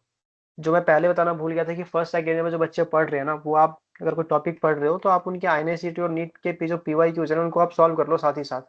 आप देखोगे कि वही चीज़ें हैं जो ये पूछ रही हैं। तो आपकी जो हैबिट डेवलप हो रही है और जो क्वेश्चन सॉल्व कर रहे हो, दोनों साथ-साथ आपके होता रहेगा। आपकी प्रिपरेशन भी साथ चल रही है, आपका कैरेक्टर डेवलपमेंट भी हो रहा है। आपका जो मेडिकल जो यस सर। क्या कहते हैं, वो है, वो भी आपका डेवलप हो रहा है। आप फाइनल ईयर में भी ये चीज़ कर सकते हो। मैं क्या करता था कि मैं जैसे ओबीजीवाई पोस्टिंग में गया या फिर इंटर्नशिप में, हम हमारे इंटर्नशिप में पोस्टिंग में गया, तो वहाँ बैठे-बैठे में जो-जो मैंने केसेस देखे, मैंने उन केसेस का मैनेजमेंट देख लिया। पोस्टपार्टम हेमरेज है तो उसका मैनेजमेंट देख लिया। मैंने देखा कि वहाँ के जो टीचर्स हैं, प्रोफेसर्स हैं, किस चीज़ पे एम्फसाइज़ कर रहे हैं और उससे क्वेश्चन्स आते हैं। तो आप अपने यस सर। पीवाईक्यूज़ कर लो। उन टॉपिक से कस्टम बना के उनके पीवाईक्यूज़ कर लो। तो आपको क्या, आपका क्लिनिकल पोस्टिंग का जो जो आप देख पा रहे हो ना, वो आपको दिख जाएगा और आपको याद रह जाएगा, और आप ये देख भी लेंगे क्या-क्या से एमसीक्यूज़ आते हैं। और घर पे आके मुझे लगता है 3 से 4 घंटा फ्री मिल ही जाता है, 2-3 घंटा, एवरेज जो मैं मान के चलता हूँ, ठीक है? तो उस चीज़ को आप घर पे आके एक बार फिर से सफल कर सकते हो नोट्स के पेजेस को, कि हाँ, इसमें क्या था, इसमें क्या था, इसमें क्या था। तो आप देखोगे आपका जो 80% सिलेबस है ना, वो कवर हो ही जाएगा, ठीक है? अगर आपका ये हो जाता है तो फिर क्रैक करना आसान नहीं रहता है। मतलब क्रैक करना मतलब मुश्किल नहीं होता है, आसान हो जाता है बहुत ज़्यादा। मैंने यस सर। मेडिसिन ऐसे ही कवर किया है, सर्जरी ऐसे ही कवर किया है, पीडियाट्रिक्स ऑलमोस्ट ऐसे ही कवर किया है। बहुत सारे केसेज़ ऐसे हैं जो पेपर में मैंने देखे हैं कि हाँ, अरे ये तो मैंने देखा हुआ है, ये मैंने देखा हुआ है, ये तो करते हैं, ये तो करते हैं, ये ऐसे करते हैं, है ना? तो वैसे आपको याद रह जाता है, ठीक है? Yes sir. तो वो है, आप जो पढ़ रहे हो ना और जो पोस्टिंग में जा रहे हो, ये अलग-अलग चीज़ नहीं है, दोनों एक ही चीज़ है, ठीक है? तो ओके सर। आप ये चीज़ करो, आप देखो कि आपको अलाइन कैसे करना है। अलाइनमेंट बहुत ज़्यादा ज़रूरी है। स्मार्टली कैसे करना है। सबके पास 24 घंटे ही है, सबको क्लिनिकल पोस्टिंग में जाना है। कहीं-कहीं तो इंटर्नशिप बहुत हार्ड है। मुंबई के कॉलेजेस में, साउथ के कॉलेजेस में, कोलकाता के कॉलेजेस में, वहाँ भी लोग फर्स्ट अटेम्प्ट में क्लियर कर लेते हैं। कैसे करते हैं? वो जानते हैं कि कैसे अलाइन करना है। शॉर्ट नोट्स रखो अपने पास। अब तो फ़ोन आ गया है, उसका तो काफ़ी Yes, अच्छे sir. से इस्तेमाल कर सकते हैं। Yes, sir. और इंटर्नशिप में भी यही करना है कि आप इंटर्नशिप में, जैसे अगर मैं कॉम्पिटिटिव एग्ज़ाम्स क्लियर करने का तरीका बताऊँ, तो अगर कोई बच्चा अगर फर्स्ट सेकंड ईयर में है, तो फर्स्ट सेकंड में तो उसको क्या करना है, आपने बेसिक स्ट्रक्चर्स ही पढ़ने हैं, जो टॉपिक्स हैं, जो सब्जेक्ट्स हैं। थर्ड ईयर से क्या करना है, उसको प्रिपरेशन स्टार्ट कर सकता है। अभी जो थर्ड ईयर में बंदा है, सीरियसली स्टार्ट कर सकता है। मेन वीडियोस देखे, अंडरस्टैंडिंग के फोकस करे, मेमोराइजेशन ना करे, क्वेश्चन सॉल्व करे। क्वेश्चंस में देखिए किस तरीके से क्वेश्चंस बन रहे हैं, खुद का लॉजिक, खुद का दिमाग लगाए। जो फाइनल ईयर के स्टूडेंट्स हैं, वो अब तक जो 4 साल कर चुके हैं, उनके जो प्रॉफ तो पढ़े ही हैं। तो एक जो पहले से ही जो शॉर्ट वीडियोस, शॉर्ट जो कोर्स है, जैसे रैपिड रिवीजन है या बीटीआर है, आप वो फॉलो कर सकते हो। आप उसको अच्छे से पढ़ो, एक एक वर्ड का मतलब समझो। जो कहानी आपको समझ में नहीं आ रही, go to the main videos, उस कहानी को पूरी समझो, उस कहानी को फिर शॉर्ट नोट्स में कंसाइज करके अपने नोट्स में ऐड करो। कीवर्ड्स पकड़ो कि एक कीवर्ड मैं बोलूं। जैसे अभी हमारी इतनी बात हुई, अब मैं आप कभी भी आप बोलोगे राहुल मिश्रा, दक्षिणा भैया सीनियर, तो आपको जो मैंने जितनी बातें आज बोली है वो सारी याद हो जाएंगी। जो पूरा ये जो Yes, नो sir. जो हम 2 घंटे 1.5 घंटे बात करने वाले हैं, इसमें एक कुछ कुछ कीवर्ड्स होंगे, वो कीवर्ड्स आप याद रखोगे, आपको सारे डॉट्स कनेक्ट हो जाएंगे। तो सीखो करने का। तो आप उस नोट्स, शॉर्ट नोट्स में लिख दो। आप फिर साथ साथ में जब आप, या आप आगे रूम पे बैठ के कर सकते हो, जब आप पोस्टिंग में जा रहे हो तो आप केसेस को अच्छे से देखो। 20 मिनट में आपके एमसीक्यू सॉल्व हो जाएंगे। What I used to do कि मैं सुबह 50 क्वेश्चन करता था, लंच के पहले 50 क्वेश्चन करता था, लंच के बाद 50 क्वेश्चन करता था, और रात को 50 क्वेश्चन करके सो जाता था, तो मेरे दिन के 200 क्वेश्चन हो जाते थे। Yes, sir. तो आप ये तरीका अप्लाई कर सकते हो। तो ये लिटरली वर्क करता है, बहुत ज़्यादा वर्क करता है। ये मेरे केस में वर्क किया है, मेरे दोस्तों की काफ़ी अच्छी रैंक आई है, जूनियर से काफ़ी अच्छी रैंक आई है, उनके केस में बहुत ज़्यादा कमाल का वर्क किया है ना? Yes, sir. Thank you, sir. बहुत क्लियर था ये, बहुत कुछ पता चला कि इससे कैसे कवर करना है सब कुछ. So moving to hmm. the next question. Students are often told that everything will make sense in final year, which creates confusion early on. How should students balance theory with real clinical learning right from the initial years? Okay, ये जो बात है ना कि सारी चीज़ें final year में आपको सेंस बनाएगी, ठीक है? ये Yes, इसलिए है sir. क्योंकि हमारे इंडिया में ना हॉरिज़ॉन्टल स्टडी पैटर्न यूज़ होता है, ठीक है? Yes, sir. बट मैं आपको एक बात बता रहा हूँ, और ये उन लोगों के लिए जो मतलब थोड़े से लेज़ी से होते हैं। नॉर्मली क्या है कि सारी चीज़ें ना आपकी स्टार्टिंग से अ, मेक सेंस करती है। अगर आप एनाटॉमी पढ़ते हो तो आपने देखा होगा एनाटॉमी के साथ में उसका सर्जिकल इम्पोर्टेंस भी लिखा रहता Yes, sir. लिखा रहता है. है ना? आप देखोगे कि हमारे यहाँ पे जो स्किन है, स्किन के जो कहीं-कहीं पे अरेंजमेंट्स होते हैं, लैंगर्स लाइन्स होती हैं, डिफरेंट लाइन्स होती हैं। तो Hmm. लाइन्स का इम्पोर्टेंस क्या है? आप साथ में वहाँ पे ये भी पढ़ लो, इसका क्लिनिकल इम्पोर्टेंस है कि हमें पता चलता है कि कहाँ पे कैसे कट करना है। Hmm. अगर आप उसके Incision के लिए. पैरेलली कट करते हो, हील करना आसान होता है, कोई स्कार फॉर्म नहीं होता है ना? Hmm. Yes, sir. तो ये आपको आपको वर्टिकल स्टडी अप्रोच यूज़ करना है, जो एक्चुअली यूएस और यूएस वगैरह में यूज़ होता है। और यही Hmm. स्टैंडर्ड है ना? आप जब फिजियो पढ़ रहे हो तो आप देखो कि इस फिजियो का इम्पोर्टेंस क्या है। अभी जैसे हमने फर्स्ट ईयर में स्टेज ऑफ शॉक पढ़ा था, और कल मैंने पोस्टिंग में देखा कि इसका इम्पोर्टेंस क्या है। तो आप एक बार देखो कि जब आप एक नज़रिया बना रहे हो, जब आप एक कहानी बना रहे हो ना, तो उसका क्या इस्तेमाल है फ्यूचर में। वरना पता लगे जब Yes, तक आप sir. फाइनल ईयर तक पहुँचे, आपने फर्स्ट ईयर में क्या पढ़ा आपको याद ही नहीं है। Hmm. एंड यस, मैं ये नहीं कह रहा कि आप पूरा डिटेल में पढ़ो, बट ये है कि आप अपने आप को सेंसिटाइज़ कर लो उस चीज़ से। एंड बी पेशेंस, हड़बड़ाना नहीं है कि आज ही सब समझ में आ जाए, ठीक है? Hmm. ये बहुत सारे डॉट्स हैं, लाइक स्टीव जॉब्स का कोट है ना कि connecting the dots. Medical system बहुत सारे डॉट्स हैं। एक बहुत सुंदर सा पज़ल है, ठीक है? आपको उसे सॉल्व करना है एक-एक पीसेस को पकड़ के। Yes, sir. तो बहुत धैर्य के साथ इस पे काम करते जाना है। ये एक कलाकृति जैसा है, जो आप आराम-आराम से बनाते हो। आराम-आराम से बनाते हो और आपको पता लग रहा होता है कि बहुत सुंदर चीज़ बना रहे हो, Hmm. और अंत में सब कुछ सुंदर हो जाता है। और मज़े की बात ये है कि इसमें अंत कभी है ही नहीं। Yes, sir. ये पूरी एक I जर्नी है। understand. ये एक आप टेरेन होता है ना, उससे आप गुज़र रहे होते हो। बहुत सारी सुंदर-सुंदर चीज़ें आती हैं, बहुत सारी कहानियाँ आती हैं। आपको देखना है कि आज ये एनाटॉमी है, तो ये हम क्यों पढ़ रहे हैं? ये तुम कर ही सकते हैं। मुझे लगता है 5 मिनट का टाइम होता है कि भाई इसका क्या इंपॉर्टेंस है, इस बोन का ग्रेटर ट्यूबरकल लेसर ट्यूबरकल क्या है, ये इस चीज का नाम Yes, ऐसे sir. ही क्यों पड़ा, है ना, इस सर्जरी को ये सर्जरी क्यों कहते हैं, ये प्लास्टिक सर्जरी ऐसे ही क्यों हो रही है। बायोकेमिस्ट्री में ये टेबल्स तो कुछ काम के नहीं है, बट ये हाँ, ये कितने मॉलिक्यूल्स बन रहे कितने नहीं बन रहे क्यों इंपॉर्टेंस है। हम why are you studying about the histones DNA RNA ना, why Yes, are you sir. Studying about the bacterial RNA in the NCERT में क्यों पढ़ते थे, क्योंकि उसका इंपॉर्टेंस है, क्योंकि उसका हम यूज करें ट्रीटमेंट के लिए। तो आप उसको ट्राई करो वर्टिकली कनेक्ट करने की, Yes, don't sir. Wait for the final year, आप ट्राई करो कनेक्ट करने की, अपने आप को सेंसिटाइज करो। ऐसा नहीं कि आप फर्स्ट ईयर में फाइनल का पढ़ लोगे, आप नहीं समझ पाओगे, क्योंकि एक ब्रेन का भी एक लेवल होता है ना, तो आपको वेट भी करना है, बट अपने आप को सेंसिटाइज कर दो। सेंसिटाइज करने से क्या होगा कि अभी आपको मजा आएगा कि हाँ इसका तो काम तो है आगे कुछ, है ना। Yes, sir. वो चीज़ है। अब जैसे हम फिजिक्स में थे 11th 12th में, तो लोग कह रहे थे फिजिक्स का काम क्या आएगा एमबीबीएस में, क्या काम नहीं आता है, बहुत काम आता है। हमारे अच्छे टीचर से दक्षिणा में जो हमें बताया उन्होंने, सर ने, पारा सर थे, उनको बताते थे कि बहुत काम आता है फिजिक्स का, बहुत सारी चीजों का काम आता है। आपके ब्लड वेसल्स के अंदर जो फ्लो कर रही है वो क्या है, फ्लूइड ही तो है। Yes, fluid sir. मैकेनिक्स बहुत काम आता है, Mm.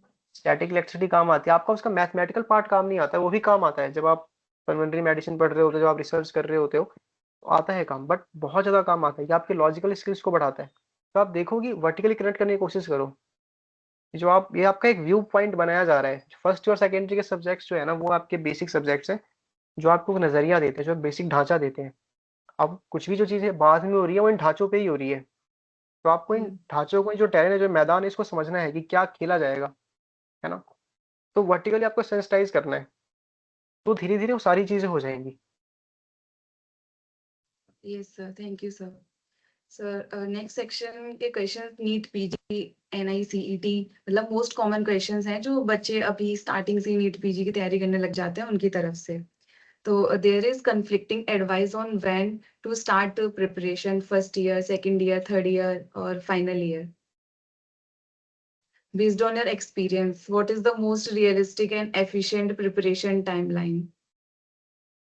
सबसे ओके, बेटर ईयर सो कौन सी, ऐसा कुछ? मेरे हिसाब से ये है कि जैसे मुझे बहुत बच्चे पूछते हैं कि भैया फर्स्ट ईयर से तैयारी क्या करें, भाई अभी तैयारी मत करने बैठो। कॉम्पिटिटिव एग्जाम्स का प्रेपरेशन का ढांचा बिल्कुल अलग है। वो तुम्हारे अंदर की जो, मतलब क्या कहते हैं, कॉम्पिटिटिव एग्जाम्स क्रैक करने के लिए ना आपको एक शार्प होना पड़ता है, ठीक है। और मेडिकल फील्ड में ना आपको फूल की तरह खिलना होता है, ठीक है। आप खिल नहीं पाते हो, मुझे जो लगता है। फर्स्ट सेकेंड ईयर में ना आप अभी एंट्री की हो, आप, जो मैं भी धीरे धीरे सब क्लास और जो एयर है उनके लिए बताऊंगा। फर्स्ट सेकेंड ईयर में ना आप, जो बेसिक ढांचा है जिसपे पूरा गेम खेला जाने वाला है आगे जाके, उसको आप समझो, उसकी यस सुंदरता को समझो। सब्जेक्ट के साथ प्यार डेवलप करने की कोशिश करो। किसी को प्यार नहीं होता है, प्यार आप डेवलप करते हो, टाइम स्पेंड करने की कोशिश करो, ठीक है। याद यस मत सर। करो, समझो, अपना माइंडसेट बनाओ, आपका ब्रेन के सोचने का कुछ तरीका बनाओ। हम किस तरीके से सोच सकते हैं, किस तरीके से देख सकते हैं, है ना। अपना एक व्यू पॉइंट बनाओ, दोस्त बनाओ, ठीक है। आसपास की चीजों को देखो, मेडिकल फील्ड को देखो, है ना। फर्स्ट सेकेंड ईयर यही है। और साथ साथ में आपको जो पढ़ना तो है ही, वो तो मैंने बताया ही, तो वैसे पढ़ाई करनी है। जैसे मैंने बताया कि आपको अंडरस्टैंडिंग पे फोकस करना है, मेमोराइज नहीं करना है। एंड जब आप ये कर रहे हो तो साथ में बस 1 घंटा या 2 घंटा निकाल के आपको जो सब्जेक्ट्स के पीवाईक्यूज हैं, आईएनसीटी के, नीट या यूपीएससी सीएमएस के, आप उन पीवाईक्यूज को कर लो ना, उन टॉपिक्स के। तो आपका जो एक पर्सनल, जो आप फूल की तरह खिल भी रहे हो, है ना, और आपका एक जो प्रेपरेशन का फेज है जो आपको आगे कम्पिटिटिव एग्जाम में हेल्प करेगा, वो भी आपका साथ साथ तैयार हो रहा है। हो रहा है यस कि नहीं सर। हो रहा है। तो फर्स्ट सेकंड के बच्चे ये कर सकते हैं। थर्ड ईयर में भी बच्चे, इनको ये करना ही चाहिए, ये भी यही चीज करनी चाहिए, है ना। अब कोई बंदा फाइनल ईयर में, और आज मेरी फाइनल वाले से ही बात हो रही है, उसने 3 4 साल कुछ ही चीज नहीं की है, कोई बात नहीं, अभी से कर लो। एग्जाम की प्रेपरेशन ऐसा नहीं है कि आज से स्टार्ट होती है, वो बेस्ट टाइम जो है वो आज का ही है। आप आज स्टार्ट करो, ठीक है। पर एग्जाम क्या है, एग्जाम बस ये है कि वो ये देखा जा रहा है कि हाँ आप रेडी हो कि नहीं हो उस रेजिडेंसी के लिए, उस एनआईसीटी के लिए, पीजी के लिए। एनआईसीटी का एग्जाम जो होता है उसमें मैं आपको बताता हूँ, उसमें क्या होता है, चार एक क्वेश्चन आता है, चार ऑप्शंस आते हैं, चारों ऑप्शंस में से 3 गलत आपको ढूंढने होते हैं। तो ये क्या है, वही रूल आउट अप्रोच जो मैंने आपको बताया पहले कि आपको अपने अंदर डालनी है, ये चीज क्यों नहीं है, ठीक है। वो चीज डेवलप, वो आपका चेक कर रही है लोग, वो अप्रोच चेक कर रहे हैं, कर रहे हैं कि नहीं Yes, कर sir. रहे। तो वही चीजें जो आपने एज ए क्लिनिशियन डेवलप करी है ना, ये कहते हैं कि 200 क्वेश्चन 180 मिनट में सॉल्व करो। तो how fast you can diagnose and think of, ठीक है, Yes, ये sir. आपका चेक कर रहे हैं। रियल टाइम एग्जाम प्रेशर नहीं होता, वो रियल टाइम पेशेंट प्रेशर होता है। एग्जाम में तो आप गलती कर दोगे, एक एमसीक्यू गलत हो जाएगा, रियल टाइम में एक पेशेंट चला जाएगा ऊपर, एक बंदे की जान का Yes, सवाल sir. है, तो वो चेक कर रहे हैं, है ना। फिर इसमें ऐसा भी होता है कि वो जानबूझ के 20 क्वेश्चंस ऐसे डालते हैं कि जो आपको आएगा ही नहीं, नीट यूजी में, पीसी में, ठीक है। और ऐसा रियल लाइफ में भी होता है, हर डॉक्टर को सारी चीजें नहीं आती। तो आपको पता होना चाहिए कि इसको मुझे छोड़ना है, इस पेशेंट को छोड़ना है, इस पेशेंट को छोड़कर मुझे रेफर करना है। तो ये आपकी वो स्किल भी चेक कर रहे हैं, है ना। तो Yes, sir. वो चीज है। तो फर्स्ट सेकेंड ईयर तो ये है कि आप अभी ज्यादा एग्जाम को लेके फोकस मत करो, अभी आप एमबीबीएस में आए हो, थोड़ी इस दुनिया को समझो, दोस्त बनाओ, एक्सप्लोर करना अपनी है सिटी अपना को एक्सप्लोर मेडिकल करो। का। हाँ, है ना, थोड़ा सा जीवन जियो, खुश रहो। आज मुझे बच्चे आके मैसेज करते हैं कि एक ने किया था, पता नहीं, कि भैया मैं तो अभी किसी जीएमसी में हूँ, मुझे एम्स दिल्ली पहुंचना है। बेटा जहाँ पे भी आप हो, आप वहां तो पहले देखो ना कि क्या है क्या नहीं है। Yes, sir. इट्स लाइक आराम से ठंड रखो, धीरे धीरे धीरे धीरे सब हो जाएगा, ठीक है। फाइनल ईयर के बच्चे का वही है जो मैंने बताया कि आपको आपको एग्जाम क्रैक करना है। अब आप इतना नहीं है कि हाँ भाई मेरे को खिलना है फूल की तरह, आपको ऑफ कोर्स कोशिश तो करनी ही है, बट आपको अलाइन Yes, करना sir. है दोनों चीजों को। आपको प्रैक्टिकली स्ट्रेटजी के साथ चलना है, यहाँ बस वो फिर ये बातें नहीं आएंगी। यहाँ हमको फिर हाँ ये काम है, ये काम निपटाना है, ये नोट्स है, नोट्स पढ़ने हैं, पोस्टिंग में जाना है, केसेस देखने हैं, एमसीक्यू सॉल्व करने हैं, एमसीक्यू सॉल्व करके अपना आना है, ठीक है, रूम पे पढ़ना है, फिर जीटीज देने हैं, ठीक है। और ऐसा नहीं है कि जीटी में बेकार नंबर आ रहे हैं, स्टार्टिंग में आपके गलत नंबर आएंगे। मेरे जो फर्स्ट जीटी में करेक्ट हुए थे ना, वो हुए थे 70 या 80 करेक्ट, नहीं 90 करेक्ट हुए थे एक्चुअली। और मुझे सच बताऊं तो याद भी नहीं है कि मैंने क्या टिक किया था, पर मैंने पैटर्न Yes, देखा sir. था, ये पैटर्न है। तो आपको वो बार बार करना है, वो प्रोसेस बार बार रिपीट करना है। बार मैं बहुत बार डिमोटिवेट भी हो गया था, है ना, होते हैं, नॉर्मल सी चीज है। अगर नहीं हो Yes, रहे हो sir. ना तो फिर आप प्रेपरेशन नहीं कर रहे, ठीक है। आपको डर नहीं लग रहा तो सीरियसनेस नहीं है। तो वहां पे शांति के साथ बैठ के करना है कि भाई ये तो मेरी रेस है, और मेरे को एक ऐसा नहीं रैंक वन लाना है, मेरे को अपना एक कमरा ढूंढना है, मेरे को ये पूरी जो दुनिया है ना, इसमें मेरा मेरा एक कमरा, खुद का कमरा होना चाहिए, मेरा खुद का जगह बनाना है। अब वो तो मैं बना लूंगा, ये आपको सियोरिटी रखनी है। अगर आप सब एमबीबीएस में आ गए तो आप ये कर लोगे, मुझे पता है। तो आपको चिंता में नहीं रहना है, चिंता के साथ कुछ स्टार्ट नहीं करनी है। आप बहुत सुंदर करने वाले हो, बस आपको करने बैठना है। सबसे बड़ी शर्त यही है कि आपको करने बैठना है। करने बैठोगे धीरे धीरे आप बहुत कमाल की चीजें करोगे। आप में से हर एक बंदा करेगा। I think 77 people are there and 7 तो मुझे लगता है हम लोग वही है। 70 जो बच्चे हैं वो सब अच्छा करने वाले हैं। तो ये नहीं रखना है कि फ्यूचर में क्या होगा क्या नहीं होगा। अरे आप करना स्टार्ट करो। आप जब करने बैठोगे तो आपको लगेगा अरे कितनी सारी चीजें खुल रही हैं, कितने रास्ते खुल रहे हैं, कितने पॉसिबिलिटीज खुल रही हैं। तो वो चीजें करना है। फाइनल ईयर में आप Yes, sir. जैसा मैंने बताया वैसे आप पढ़ो, स्टार्ट करो, है ना। तो ये अगर कोई पूछता है ना कि कब आपको स्टार्ट करना चाहिए preparation, first year, third year, final year, I think ये प्रेपरेशन आप स्टार्ट नहीं करते हो, प्रेपरेशन स्टार्ट हो जाता है। वो आपकी कंपिटेंसी चेक कर रहे हैं। नीट पीजी और एनआईसीटी में कंपटीशन आपकी, जहां से आप सीरियस होगे वहां से आपकी स्टार्ट होती है डेवलप होना। फर्स्ट ईयर का बच्चा अगर एक अच्छा क्लिनिशियन बन रहा है और वो साथ साथ में क्वेश्चंस भी देख रहा है, तो उसकी कंपिटेंसी वहीं से स्टार्ट हो गई। फाइनल ईयर वाले को लग रहा होगा कि उसने प्रिपरेशन स्टार्ट नहीं किया है, पर उसकी फर्स्ट ईयर से कंपटीशन स्टार्ट हो गई थी। उसने फर्स्ट ईयर में जो इंपॉर्टेंस पढ़े थे, आईएमपीज पढ़े थे, वही तो आने वाले हैं। कौन सा ऐसा बच्चा नहीं होगा जिसके Yes, कॉलेज में sir. मीडियन और एक आईएमपी नहीं होगी। ऐसा नहीं होगा ना कहीं पे। मीडियन ऑफ आईएमपी हो गई, posterior triangle of neck IMP हो गई, कैरोटिड शीथ आईएमपी हो गई, यही तो क्वेश्चंस आते हैं नीट पीजी Yes, एनआईसीटी में। तो आपको उससे yes, क्वेश्चन sir. आपने वो पढ़ रखे हैं, बस आपको क्वेश्चंस करने स्टार्ट करने हैं। एमसीक्यू बेस्ड हो तो एमसीक्यू ज्यादा सॉल्व करना है, बस यही है। Yes sir, thank you sir, बहुत क्लियर पर्सपेक्टिव है सारे प्रिपरेशन के लिए। So moving to the next question. Many students study sincerely but still miss a good rank in their first attempt. What are the most common mistakes a student should consciously avoid? Consciously avoid.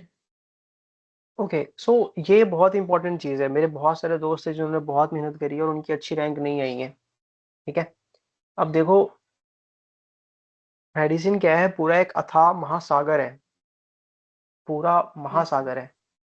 हम क्या करते हैं, try करते हैं कि महासागर को एक छोटी सी बाल्टी में ना डाल दे, पर वो होता नहीं है। आपको अगर कोई एग्जाम क्रैक करना है तो वो एग्जामिनर खुद ही बता रहा होता है कि मैं क्या पूछूंगा। ठीक है, तो आपको सेलेक्टिवली पढ़ना होता है, बार बार पढ़ना होता है। इंडिया में ट्यूबरकुलोसिस, इंडिया में जो डिजीज है, जो चीजें हैं जो कॉमन है, जो बार बार आती हैं, आपको वो पढ़ना है। तो आपको पढ़ना ही नहीं है। कॉम्पिटिटिव एग्जाम क्रैक करने के लिए आपको स्ट्रेटेजिकली पढ़ना है ना, विद अ शार्प माइंडसेट कि हाँ, बिल्कुल सेलेक्टिवली पढ़ना है। अगर मैं आईएनएसईटी की प्रिपरेशन कर रहा हूँ और नीट का प्रिपरेशन कर रहा हूँ, दोनों में डिफरेंस है। INSET is totally PYQ based, totally PYT based. UPSC CMS is totally PYT based. आप यूपीएससी सीएमएस के 15 साल के पेपर करके चले जाओ, डेफिनेटली आपका सिलेक्शन हो जाएगा। Yes, sir. किसी एक बच्चे का ना हो तो आप बताना मेरे को, 15 साल का पेपर करके चले जाओ, आपका सिलेक्शन हो जाएगा। यूपीएससी खुद अपना एक वो निकालता है syllabus. In fact even in CSC वो अपना एक सिलेबस निकालता है, वही उनकी आईएमपीज है। आप उसके डिफरेंट परमिटेशन एंड कॉम्बिनेशन करके चले जाओ हर टॉपिक के, तो आपका सिलेक्शन हो जाएगा। तो ये कॉम्पिटिटिव एग्जाम के लिए पढ़ना हुआ। तो आपको बस पढ़ना ही नहीं है, आपको स्ट्रेटेजिकली पढ़ना है और एक स्ट्रेटजी डिफाइन होनी चाहिए। वो स्ट्रेटजी मैंने आपको बताया कि आपको प्रीवियस या टॉपिक्स उठाने हैं, ठीक है, उनके कंसाइज नोट्स रखने हैं, उन पे बहुत सारे एमसीक्यूज करने हैं और उसको कहानी की तरह पढ़ना है। ठीक है, कीवर्ड्स को आइडेंटिफाई करना है। एमसीक्यूज में कीवर्ड्स को आइडेंटिफाई करना है। 4 ऑप्शन से वाया ये 3 क्यों नहीं है, 1 क्यों है। पीवाई क्यूज में 4 क्वेश्चन आए थे तो 3 को देखो और एक आंसर है, 3 क्यों आंसर नहीं है और 3 ऑप्शन क्यों डाले गए थे। यही तो सब कोचिंग इंस्टीट्यूट वाले कर रहे हैं। Yes, ठीक है, sir. तो आपको स्ट्रेटेजिकली पढ़ना है। स्ट्रेटेजिकली आप पढ़ते हो तो आपका रैंक आएगा ही आएगा, ऐसा नहीं है नहीं आएगा। अगर कोई बंदा बहुत पढ़ रहा है उसकी रैंक नहीं आ रही है, एक तो ये प्रेपरेशन स्ट्रेटजी हो सकती है जो प्रॉब्लम है। दूसरी ये हो सकती है कि many people have exam anxiety. Normal है, कॉमन सी चीज है। Mm. किसी के एग्जाम के टाइम पे उसका दिमाग काम करना बंद हो जाता है, कंप्यूटर शट ऑफ कर जाता है, नहीं कर हो जाता है, नहीं हो पाता है। Exam anxiety is natural, normal सी चीज है, कोई बात नहीं ना। वो भी बस ये है कि आप at the time of examination आप नहीं compete कर पा रहे हो, नहीं कॉम्पिटेंस है। जो आपकी रैंक आई तो ठीक है ना, आपने मेहनत करी, बट जब आप लोगों को ट्रीट करोगे उस टाइम पे काम आएगी। तो आप वो ब्रांच उठाओ, ब्रांच उठा के आप उसमें भी मेहनत करो, आपको काम आएगी। ये बस एक गेटवे की तरह है। बट हाँ, एंट्री के टाइम पे हमको अच्छा परफॉर्म करना है ना। Yes, sir. मतलब मूवी में एक एक्टर का और एक एक्ट्रेस का आप कभी देखोगे तो एक इंट्रो इंट्रो होता है, किसी की कमाल की होती है, किसी कमाल की नहीं होती है। बट आप पूरी मूवी देखने के बाद ही कहते हो ना कि भाई इसका फिर एंड बहुत कमाल का था कि नहीं था। Mm. तो हमें फोकस करना है कि आप थ्रू आउट द मूवी कैसे परफॉर्म करते हो। ये बस एक एंट्री है, आप मेहनत करते रहो, स्ट्रेटेजिकली करो। एंट्री सबकी अच्छी होनी चाहिए, हम तो कह ही रहे हैं। बट नहीं हुई तो कोई बात नहीं, आगे देखो, है ना, आगे अच्छा करना है, दुखी नहीं होना है। पर एंट्री सबकी अच्छी होनी चाहिए, इसके लिए स्ट्रेटेजिकली हमको काम करना है। हमारा हर एक एक्ट जो है ना कमाल का होना चाहिए, उसके लिए हमें स्ट्रेटेजिकली प्लान करके करना है। बट वो अच्छा नहीं होगा, दुखी नहीं होना है, अगले के लिए फिर अच्छे से तैयारी करना है। और ये बस एक गेटवे है। ठीक है, मैं ये इसलिए कह रहा हूँ कि नॉर्मली क्या होता है, हम लोग दुखी हो जाते हैं, बहुत ज्यादा हताश हो जाते हैं। Many of our Mm. Seniors जो ना कोचिंग में उनके टॉप 10 रैंक आती थी, बट नहीं आई। एंड दे वो उन्होंने खुद बोला कि यार एग्जाम एंग्जाइटी होती है, मेरे साथ भी होती है, सबके साथ होती है, किसी की ज्यादा किसी की कम होती है। Yes, sir. Human कोई कह nature रहा है कि उसकी है. नहीं होती तो वो पागल बना रहा है। Mm. तो इट्स ओके, बहुत सारे फैक्टर्स होते हैं। प्रेपरेशन स्टेज पे फैक्टर होता है, वो तो आप दूर कर सकते हो कि आपको स्ट्रेटेजिकली प्लान करना है। एग्जाम के टाइम पे होता है तो आप देखो कि एग्जाम Yes, sir. एंग्जाइटी होती है तो आप क्या करो, एग्जाम जिस फॉर्म में होता है, जिस पैटर्न में होता है, उसके आप बहुत सारे जीटीज दो, बहुत रियल टाइम एग्जाम्स दो, तभी आपको फियर एंग्जाइटी खत्म होगा, है ना। Yes, sir. Mm. ये सारी चीजें हैं, तो ये आपको आप आइडेंटिफाई करो कि वो क्या है। आप पहले से ही बहुत सारे पेपर्स दो, ठीक है। Mm. 3 पेपर्स होते हैं, यूपीएससी, सीएमएस, आईएनसीईटी, नीट, पीजी, ये इतनी सारी एग्जाम्स होती हैं। तो अब वो एग्जाम स्टडी खत्म करने का भी एक तरीका है, ठीक है। और मान लो अगर आपने 1-2 साल दे दिया और नहीं हुआ, है ना, तो किसी न किसी में तो आपका होगा, मुझे डेफिनेटली बिलीव है। नहीं भी हुआ ना, तो आप एक अच्छे क्लिनिशियन तो as an MBBS level, so many people, MBBS people are doing very great, very good, है ना, then MDs Yes, and sir. MS people. तो आप एक अच्छे क्लिनिशियन हो, you can be a family medicine guy. India में तो future ही उस चीज का है। You Yes, know sir. when to refer people, when to treat people. You have to be a good clinician. Key is to be a good clinician. And आपको inspire करना है कि आप बहुत कमाल की चीजें हर स्टेज पे बनते जाओ। बस मैं ये चाहता हूँ कोई दुखी ना हो, कोई भी Yes, एंग्जाइटी में sir. ना हो, प्रसन्न Yes. रहना है। Yes, sir. Thank you, sir. बहुत हेल्प करा, मतलब आपने जो एडवाइस दी उससे बहुत हेल्प मिली कि अब हम एंजाइटी को छोड़ के अपना पूरा फोकस करें जो चीज हम कर रहे हैं उस चीज पर। ओके सर, हाँ, मूविंग। फोकस ना अपने आप को बनाने पे करना है। यस मैं सर। जितनी मैंने जो भी बातें बोली है ना, उसको हताश होकर नहीं करना है, वो आउट ऑफ कंपल्सन नहीं करना है कि हाँ किसी यूपीएससी टॉप मतलब रैंकर ने बोला है, किसी एम्स दिल्ली वाले बंदे ने बोला है, कोई दक्षिणा के सीनियर ने बोला है, पापा ने बोला है, मम्मी ने बोला है, प्रोफेसर ने बोला है, X Y Z, Bill Gates ने बोला है, स्टीव गेट, जो भी है इन लोगों ने बोला है, इसलिए नहीं करना है। आपको out of compassion, out of love करना है, आउट ऑफ पैशन करना है, और स्टार्टिंग में आपको डेवलप करना है ना। Yes sir. आप नीट पीजी की तैयारी आपको अभी कोई बंदा फाइनल ईयर में होगा तो वो भी आउट ऑफ कंपल्सन ना करे, वो इस चीज इंपॉर्टेंस को समझे कि एग्जाम मेरे लिए क्यों इंपॉर्टेंट है। अगर आप एक एग्जाम देते हो तो maybe you will end up in landing AIIMS Delhi, आपको यहाँ पे कमाल की अपॉर्चुनिटीज मिलेंगी, you will meet great people there, है ना। यहाँ यस का सर। कमाल का है, आप इस चाह के साथ कर सकते हो ना, आउट ऑफ कंपल्सन नहीं, आउट ऑफ लाइक कि सोचो, ये जो एग्जाम्स है ना, मैं आपको बता रहा हूँ ये कमाल की चीज होती है। देखो ये नॉर्मली क्या है, कहीं शायद बहुत लंबा हो जाएगा, 1+1 2 होता है, ठीक है। बट कुछ कुछ लाइफ के आपके मौके होते हैं ना जहाँ पे 1+1 11 भी हो सकता है। आप कहीं पे एक एफर्ट, एक एक्शन करते हो, उसका एक रिएक्शन आता है, वो नॉर्मली उसके इक्विवेलेंट ही होता है कि आप यस 10 रुपये, सर। आप कुछ मेहनत करोगे, आपको 10 रुपये मिलेंगे उसके। लाइफ में बहुत कम अपॉर्चुनिटीज ऐसी होती हैं, ठीक है, जहाँ पे आप कुछ मेहनत कर रहे हो और उसका जो रिजल्ट आने वाला है ना, वो आपकी लाइफ को टोटल 180 डिग्री से चेंज कर देगा। होता है कि नहीं होता है। एंड यस सर, कुछ आई टर्निंग फील ना कि पॉइंट्स। जो नीट यूजी, नीट पीजी जितने भी ये गेटवे एग्जाम्स है ना, ये वही एग्जाम्स हैं। आप यहाँ पे अगर आप थोड़ा सा एफर्ट मारते हो तो आपकी लाइफ 180 डिग्री ना टोटली टोटली चेंज हो सकती है। सो मैनी पीपल आप में से यस जो सर। नीट यूजी के टाइम पे थे, वो इस चीज को रिलेट कर पाएंगे। आप एक बार उस प्रेपरेशन फेज में जाओ, तो जब आप, मैं क्या है, मैं ना इस चीज को ऐसे देखता था, मुझे भी हताश, मुझे लगता था कि यार मैं क्या कर रहा हूँ, ये स्ट्रेटजी काम आएगी नहीं आएगी, स्ट्रेस आता था। मैंने कहा भाई ये एक ऐसा एग्जाम है ना कि मैंने अगर इसमें अच्छा किया तो मैं इस मोटिवेशन के साथ, आउट ऑफ लव नहीं, आउट ऑफ कंपल्सन नहीं कि नहीं कर पाऊँ तो दुखी हो रहा हूँ, आउट ऑफ यस मतलब सर। ऐसा पैशन कि आउट ऑफ मोटिवेशन कि भाई ये जो यहाँ मैं अपनी जिंदगी को, खुद की जिंदगी को ना मैं 180 डिग्री से चेंज कर सकता हूँ, है ना। I can aim for stars, है ना, मून के लिए नहीं, स्टार्स के लिए आपको मारना है कि आप छलांग सोचनी है कि आप कोशिश कर सकते हो। अगर आपका हो गया ना, आपकी लाइफ 180 डिग्री चेंज हो सकती है, ठीक है। तो इस मोटिवेशन के साथ ट्राई करना है। और ये तो कितनी कमाल की चीज़, सोचो ना ये चीज़ है, ये मौका दोबारा आएगा क्या मेरी लाइफ में? मैं दोबारा अब यस देने सर। जा सकता हूँ क्या एनआईसीटी? टेक्निकली यस मैं जा सकता हूँ, बट मैं क्यों जाऊंगा ना, मैं तो अभी अच्छे इंस्टीट्यूट में बैठा हुआ हूँ। बट ये कितनी कमाल की चीज़ नहीं है, ऐसे बहुत कम मौके आते हैं जहाँ अपनी जिंदगी को ना बहुत सुंदर कर सकते हो। ये मौके बार बार नहीं यस आते। सर। तो इस मौके का बहुत अच्छे से फायदा उठाना है, और जब आप इस सोच के साथ जाते हो तो आपको देखना, फिर आपकी बॉडी से अलग ही एनर्जी आती है, आपको फील होता है कि भाई मैं चेंज कर दूंगा, मैं ही करूंगा, मेरा ही होगा, मेरा नहीं होगा तो किसका होगा। ऐसे अप्रोच करना है, इस यस एटीट्यूड सर। के साथ अप्रोच करना है। Yes sir. Okay sir, thank you sir.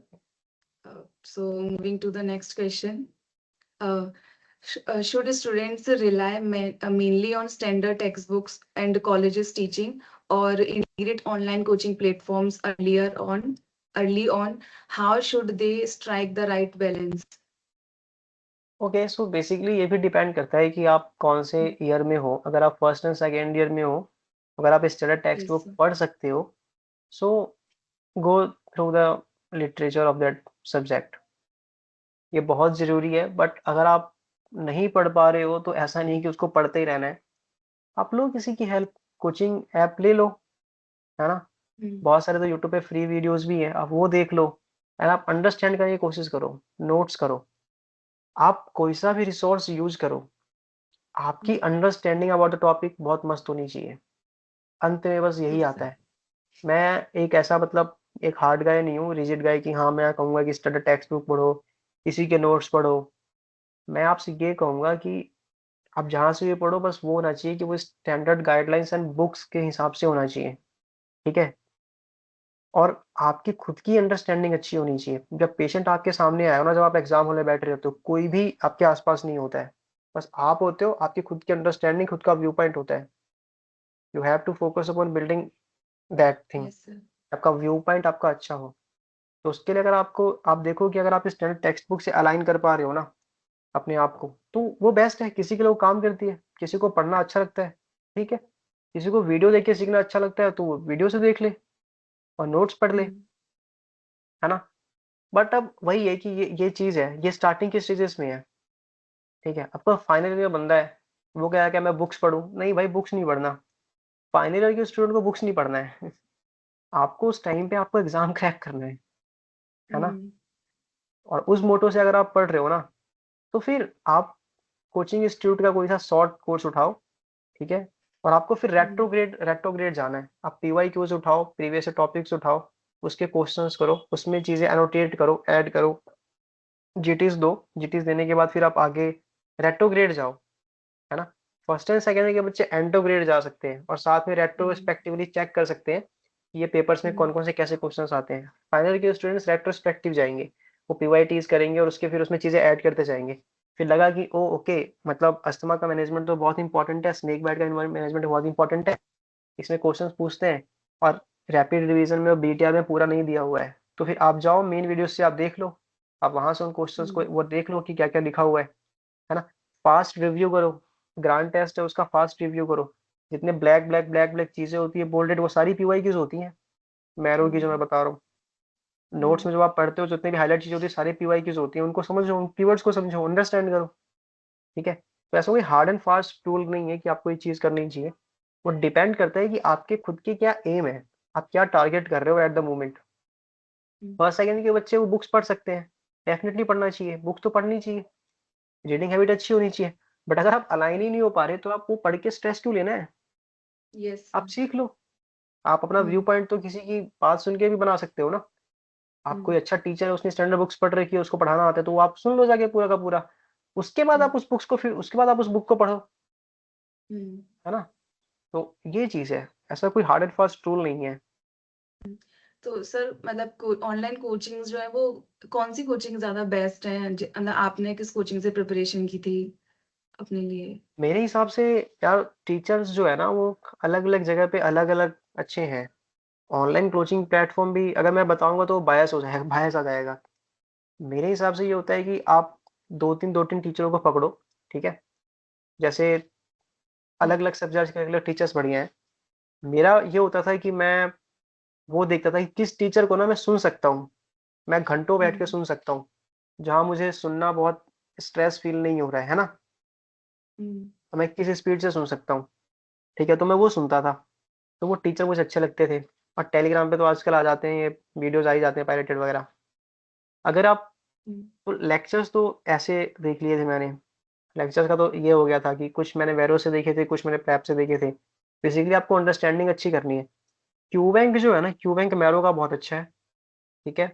अच्छा। मैरो की टेस्ट सीरीज़ बहुत अच्छी हैं, मैरो का यूआई बहुत अच्छा है, तो आप यूज़ कर हुँ, सकते हो। मैरो आप 2 लोग मिलके ले सकते हो। थोड़ा महँगा है बट 2 लोग लेके आप ले सकते हो, ठीक है? अगर आपको 1 साल का कोर्स चाहिए कि कोई सेकंड ईयर का बच्चा है, तो सेकंड ईयर में जैसे मुझे लगता है थोड़ा लंबा हो जाएगा अगर बताऊँगा तो, कोई बात नहीं। सेकंड ईयर में प्रीति शर्मा मैम है, उनकी माइक्रोपैथो काफ़ी अच्छी है। Pharmacology you hmm, can follow GRG और प्रेप लेटर के जो वो अंकित सर है, वो भी बहुत अच्छा पढ़ाते हैं। फर्स्ट ईयर में जो हुँ, बायोकेमिस्ट्री है, प्रेप के टीचर्स वो अच्छी हैं, ठीक है? हुँ, बट क्यूबैंक जो है मैरो का अच्छा है। तो एक बैलेंस ढूँढना पड़ेगा कि मतलब जैसे मैरो क्या है, काफी एक गेम जैसा है, एडिक्टिव जैसा है, तो मेरे को मजा आता है उससे करने में, है ना। टीचर, आपको वो टीचर देखना चाहिए जिस टीचर के साथ आप बहुत नेचुरली अलाइन कर पाते हो, रेजोनेट कर पाते हो, वो अपना पर्सनल पर्सनल होता है।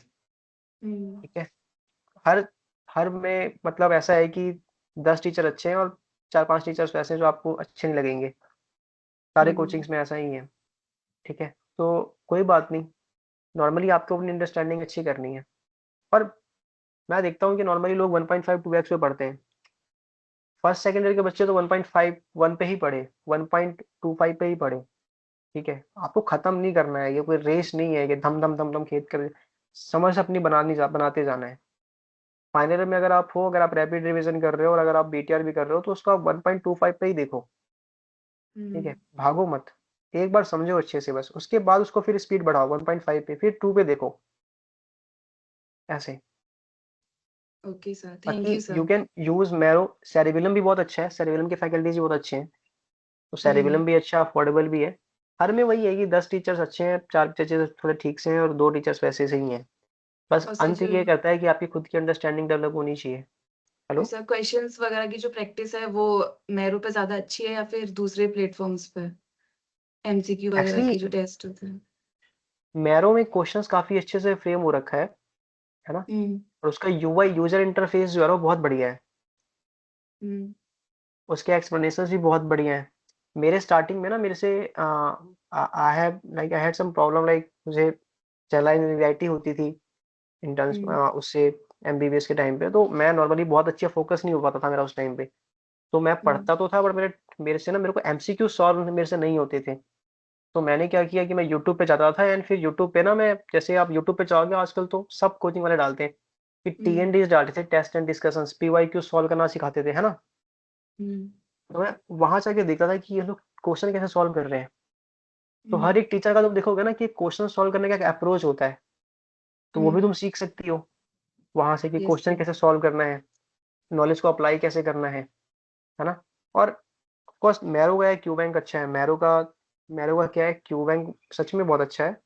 उसका यूजर इंटरफेस भी बहुत अच्छा है, जो मुझे पर्सनली सही लगा। मैरो यार कमाल का है, मैरो का यूजर इंटरफेस बहुत बढ़िया है। वो एक्चुअली अपने यूजर इंटरफेस पे ना स्पेंड करता है, अपनी स्मूथनेस पे स्पेंड करता है। बाकी जो कोचिंग एप्स हैं वो थोड़े थोड़े से अटक जाते हैं। मैं कोई स्पॉन्सर नहीं कर रहा हूँ, बट नॉर्मली बता रहा हूँ, थोड़ा सा यस सर। कॉस्टली है, बट दो लोग मिलकर यूज कर सकते हैं। Okay sir, thank you sir. Moving to the next question. You have closely observed both UPSC CMS and clinical PG path. For a student confused between the two, how should one make this decision logically rather than emotionally? Okay, so I think I can answer this question बहुत ज़्यादा अच्छे से। ठीक है। Yes, sir. ये जो UPSC CMS है और जो नीट पीजी है ना, दोनों दोनों की ट्रेजेक्टरी है बिल्कुल अलग है। दोनों में जो आप जो अमाउंट एंड जो टाइप ऑफ वर्क करते हो टोटली अलग है। In UPSC CMS you are a medical officer. Okay. Every 4 year or Hmm. 5 year you get promoted to the like senior post, and ये क्लास ए की जॉब होती है। Good पे है, पर्क्स बहुत अच्छे हैं।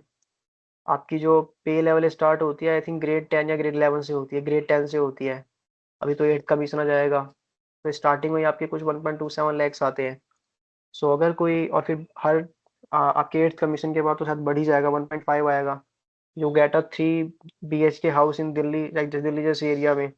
यू गेट हेल्थ इंश्योरेंस, तुम्हारी फैमिली का। इफ़ यू हैव किड्स तो उसकी पढ़ाई के पैसे मिलते हैं। हमारी रिटायरमेंट फंड, जो भी क्लास ए जॉब होती है सेंट्रल गवर्नमेंट की, वो आपको बेनिफिट्स मिलते हैं। एंड आपका काम होता है, आपको जो सेंट्रल गवर्नमेंट के एफिलिएटेड जो डिस्पेंसरीज होती है, आपको वहां से काम करना होता है। If you have clear the CHS, central health services, तो आप, अगर आप स्पेशलाइजेशन कर लेते हो, तो स्पेशलाइजेशन करने के बाद आप फिर से ज्वाइन कर सकते हो, और फिर आप वहाँ पे एज एन असिस्टेंट प्रोफेसर लग सकते हो। ठीक है। इन RML Ram Manohar Lohia hospital, lot of doctors जो अभी प्रोफेसर और असिस्टेंट प्रोफेसर पे हैं, वो CGHS पैनल से है, CHS पैनल से हैं। इसमें भी Yes, रेलवेज में sir. जा सकते हो आप। तो Hmm. ये एक तरीके की जो यूपीएससी है ना, जॉब सिक्योरिटी प्रोवाइड करता है। अगर आपको स्पेशलाइजेशन नहीं करना, मेडिकल ऑफिसर बन के रहना, तो आप वो भी रह सकते हो। क्लास ए की जॉब है। आपका जो लास्ट में आपके ग्रेड जो पे होते हैं वो आई थिंक 14 15 तक जाते हैं। ठीक है। मस्त लाइफ है, अच्छी लाइफ है, शांति की लाइफ है, ठीक है। और आपको सब कुछ इंश्योरेंस भी मिलता है, सब मिलता है। आपको दिल्ली जैसी एरिया में ग्रेड 4 लेवल का घर मिलता है, ग्रेड 1 सबसे कम, ग्रेड 4 अच्छे होते हैं, ग्रेड मतलब ग्रेड जैसे जैसे इसमें ग्रेड्स बढ़ते जाते हैं वैसे वैसे घर बहुत अच्छे कमाल के होते जाते हैं, ग्रेड 6 ग्रेड 7 तक आप पहुंच जाते हो। तो अगर आप इन पर्क्स को ऐड करोगे ना, तो इन पर्क्स को अगर आप मिला के देखते हो तो आपका जो पर एनम का जो आता है 35 lakhs का आता है, ठीक है, जिसमें आपको सब कुछ मिल रहा है, ठीक है। Yes, perks sir. बहुत कमाल के हैं। तो अगर किसी को ऐसा है, कोई ऐसा बंदा है जिसको कि उसको स्पेशलाइजेशन नहीं करना है, उसको थोड़ी शांति की लाइफ चाहिए, उसको थोड़ा पढ़ाई करना है और पढ़ाई करने के बाद अपना काम मतलब जाना है यूपीएससी, कुछ पेशेंट्स देखने हैं, पेशेंट्स देखने के बाद आना है, अपना काम करना है, सोना है, खाना पीना है, अपने फैमिली का टाइम स्पेंड करना है, और अच्छी जॉब भी चाहिए, सिक्योरिटी भी चाहिए, तो UPSC is good for him, वो कर सकता है, Mm. ठीक है। बट Yes, अगर sir. तुम्हारा पर्सनल ये है कि तुम्हें एक स्पेशलाइजेशन करना है, तुम्हारा सपना स्पेशलाइजेशन का था, तो यू कैन परस्यू स्पेशलाइजेशन। और इसमें ये भी फ्लेक्सिबिलिटी है कि आपने अगर एक साथ दोनों निकाल लिया, तो आप नीट पीजी जैसे मैंने भी निकाल लिया है, तो उसमें क्या है कि मैं यूपीएससी सीएमएस में एक्सटेंशन ले सकता हूँ, एंड दे वांट कि पर्सन आफ्टर एमडी ना हमारे पास आए, ठीक है, हर वो चाहती है।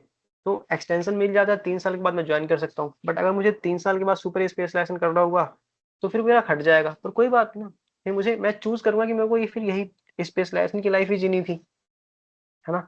तो वो सारी चीजें हैं। अगर आपने पब्लिक हेल्थ से यूपीएससी सीएमएस ज्वाइन किया है तो यू कैन, आप फिर क्या पता, मतलब अगर आप अच्छा कर रहे हो तो फिर आपको मिनिस्टर भी बुला सकते हैं कि हाँ आप रिसर्च कीजिए, आप हमारे मतलब मिनिस्ट्री आपको करती है, और आप क्लास ए की जॉब होती है, मस्त लाइफ है। Yes, sir. बस ये डिपेंड करता है कि आपके पर्सनल गोल्स क्या है, ठीक है, Mm. आपका पर्सनल जो गोल है ना उस पर डिपेंड करता है।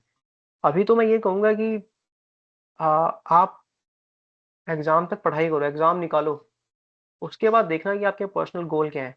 और ये जो है ना, ये क्लैरिटी जैसी है कि जब आप क्लिनिकल पोस्टिंग अटेंड करोगे, आप देखोगे कि हाँ मेरे से क्या मैं सच में इसमें खुश रह पा रहा हूँ कि नहीं रह पा रहा हूँ, ठीक है, सर्जिकल Yes, ब्रांचेस sir. में रह पा रहा हूँ कि नहीं रह पा रहा हूँ, मेडिकल में रह पा रहा हूँ कि नहीं रह पा रहा हूँ, है ना। अगर कोई बंदा Mm. मेडिसिन प्रैक्टिस करके उसको बहुत अच्छा लग रहा है, वो स्पेशलाइजेशन करना Mm. चाहता है, और वो यूपीएससी सीएमएस ज्वाइन कर लेता है, तो उसके लिए बढ़िया बिल्कुल भी नहीं है, वो Mm. खुश ही नहीं रहेगा, फिर क्या फायदा ना उसके इतने पक्ष पक्ष होने का। वो मेडिकल Yes, प्रैक्टिस sir. करके भी पक्ष तो कमाई अपने खुद ही कर लेगा ना। तो आपके खुद के Mm. पर्सनल एजेंडा पे डिपेंड करता है कि आपको क्या चूज करना चाहिए। Mm. Yes, sir. Okay, thank you, sir. So the next question is, how is UPSC CMS preparation different from NEET PG, and is it realistically possible prepare for both simultaneously without compromising either? As I said कि दोनों जो syllabus है ना, दोनों medical से ही आते हैं। NEET PG actually बहुत Mm. वास्ट होता है, ठीक है। तो अगर आप नीट पीजी एनआईसीटी के लिए प्रिपेयर कर रहे हो, जैसे मैं कर रहा था, तो यूपीएससी सीएमएस साथ साथ में हो ही जाता है। बस चीज ये है कि आप पढ़ते रहो पढ़ते रहो। यूपीएससी सीएमएस जब हो तो उसके 20 या 30 दिन पहले से आप पीवाई क्यूज कर दो, उसके 10 साल के पीवाई क्यूज करके चले जाओ, ठीक है। They ask every time same questions, as UPSC CMS जो है वो एक मेडिकल ऑफिसर को लेते हैं, तो ये एक्सपेक्ट करते हैं कि एटलीस्ट जो बंदा हो, जो बच्चा हो, वो इमरजेंसीज मैनेज करना जानता हो, वो चीजें कुछ कुछ उनके क्राइटेरिया हैं। यूपीएससी सीएससी भी आप जब जाओगे तो आप देखोगे कि उनके कुछ सिलेबस के पार्ट्स हैं, वो एक्सपेक्ट करते हैं कि बच्चे की एटलीस्ट ये तो अवेयरनेस होनी चाहिए, है ना। आईएएस ऑफिसर एटलीस्ट कम्युनिकेट करना तो जाने ही जाने। तो आप देखोगे बहुत अलग अलग लेवल पे उनके कुछ क्राइटेरियाज होते हैं, और यूपीएससी में अपना सिलेबस भी निकालता है, ठीक है। तो वो है कि आपको वो चीजें आनी चाहिए, और वो सारी जो जो सिलेबस है ना वो नीट पीजी में कवर्ड होता है। कुछ कुछ चीजें कवर्ड नहीं होती हैं, तो वो आप जब पीवाई क्यूज करोगे 10 साल के, तो आपको हर साल कुछ 240 क्वेश्चन आते हैं, 10 साल के आप कौन सॉल्व करते हो तो आप आराम से मतलब कर लोगे। और सीएमएस जो है वो totally Yes, PY sir. Q based आता है, तो आप साइमल्टेनियसली मतलब एक साथ प्रिपेयर कर सकते हो इस चीज का, ठीक है। बस आपको पीवाई क्यू करके चले जाने, पेपर में जब जाओगे तो देखोगे सेम से क्वेश्चंस आ रहे हैं। और रिटर्न में ना यू कैन इजिली, मतलब आप बहुत अच्छा स्कोर कर सकते हो। मैं बस लास्ट के 10 साल के पेपर सॉल्व करके चला गया था, और Yes, sir. मेरे काफी अच्छे मार्क्स हैं, लाइक 334 कुछ, 334 मार्क्स थे मेरे, एंड 330। और उसमें मतलब आप क्या कहते हैं, प्रैक्टिस अगर आपने यूपीएससी में से कर ली है ना, कुछ कुछ जो मतलब जो पेपर सी में उसका ये है कि आप पीवाई क्यूज करके चले, आपके अच्छे मार्क्स जाएंगे, पूरा पेपर आता होगा।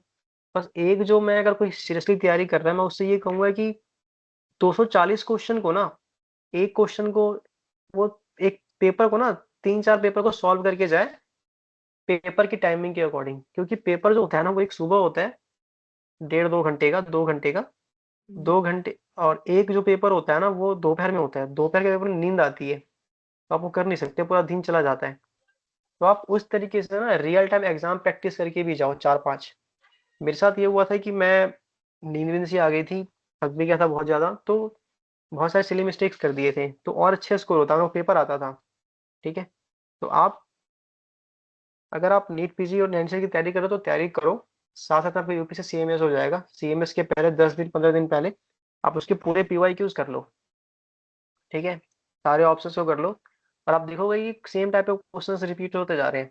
अच्छे से करो, और 4 या 5 पेपर जो है ना, या 6 पेपर्स, उसको रियल टाइम एग्जाम में दे के जाओ, रियल टाइम एग्जाम प्रैक्टिस करके जाओ कि आपने 4 दिन 5 दिन यूपी से सीएमएस के पेपर जो टाइम के अकॉर्डिंग होता है वैसे आपने पेपर सॉल्व कर लिया है। मतलब पेपर में जब आप जाओगे ना तो आप देखना, definitely anybody can score like 350 above, जो भी जितने आउट ऑफ वो मार्क्स होते हैं, तो बहुत अच्छी रैंक आ जाती है। And when you clear the examination ना, तो देयर इज एन इंटरव्यू। ठीक है, तो उसमें 50 मार्क्स का पर्सनैलिटी टेस्ट होता है, 50 मार्क्स के जो आपके स्पेशलाइज्ड डॉक्टर्स होते हैं वो बैठे होते हैं, तो 50 मार्क्स में आईएएस ऑफिसर्स बैठे होते हैं। इसमें मोस्ट इंपॉर्टेंट चीज है कि जब आप डैफ भरो ना, अगर कोई यूपीएससी सीएमएस का फॉर्म भरेगा तो उसमें आप डैफ देखना। डैफ एक होता है, उसमें आता है कि आप अपनी इन्फॉर्मेशन भरते हो और वो हॉबी वगैरह भरते हो, तो आप वही सारी चीजें भरो जिसमें आपको वो चीजें आती हैं। ठीक है, ऐसा नहीं है कि कोई फालतू की चीज भर दी, आप वो चीजें भरो जिसके बाद आपको पता है। और इंटरव्यू में भी वो लोग आपसे क्वेश्चन डैफ से ही पूछते हैं। ठीक है, आपसे डैफ से पूछते हैं, और आपके फ्यूचर के आपके गोल्स क्या उससे पूछते हैं, आपको रियल रहना है। और एक ट्रिक आप यूज कर सकते हो कि या तो वो चीज जानते हो या नहीं जानते हो, ऐसा नहीं है कि आप जानते हो पर नहीं जानते थोड़ा बहुत, या तो आप जानते हो तो पूरा जानते हो, अच्छा जानते हो, या तो नहीं जानते हो। ठीक है, आप टाइम से उनको कम्युनिकेट कर देते हो। तो डैफ भरना बहुत इंपॉर्टेंट है। जैसे मैंने डैफ में, जो मेरी हॉबी थी, मैंने फिलोसफी डाल रखा था, तो और स्पिरिचुअलिटी और जो दर्शन है, तो मेरा ज्यादातर वाइवा उस पे ही गया था। आईएएस उनका वाइवा भी इस पे ही था कि हाँ आप डिफरेंट इंडियन फिलोसफीज क्या है, आप क्या है क्या नहीं है। फिर वो उसका पैराडॉक्स ही पूछे थे, फिर मेरे से उन्होंने पूरा वो पूछा, कल्चर वगैरह, एंड फिर उसके बाद मेरे से पूरा वो एकदम से technology and all, artificial intelligence आप कैसे यूज करोगे, तो 50 मार्क्स का वही था।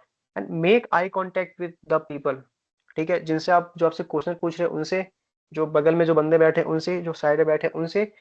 ऐसा नहीं होना चाहिए इंटरव्यू तुम रन कर रहे हो। ठीक है, तुम इंटरव्यू रन कर रहे हो, यानी कि सामने वाला बंदा लीड कर रहा है, तुम्हें लीड करना है।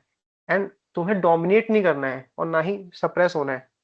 ठीक है, वहां तुम्हें इक्वली विथ रिस्पेक्टफुली पोलाइटली अपनी बातों को कम्युनिकेट करना है, उनको सुनना है।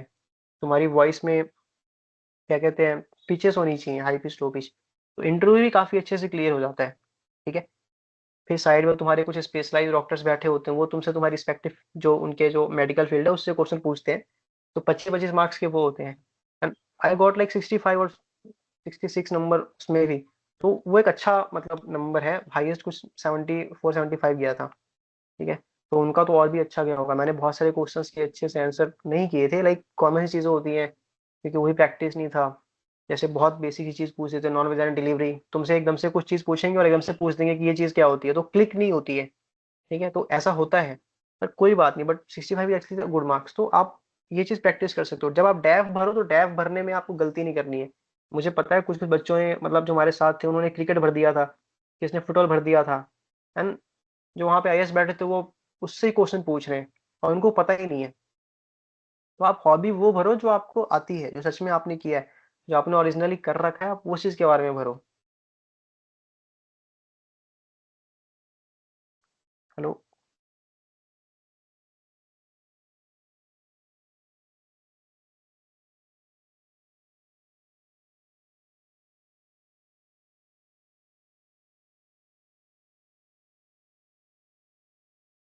Hello.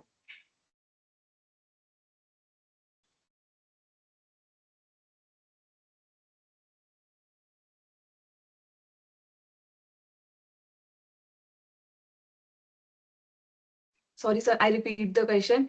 Beyond clinical PG, what are the visible alternative career paths for MBBS graduates, such as public health administration, research, corporate corporate roles or working abroad?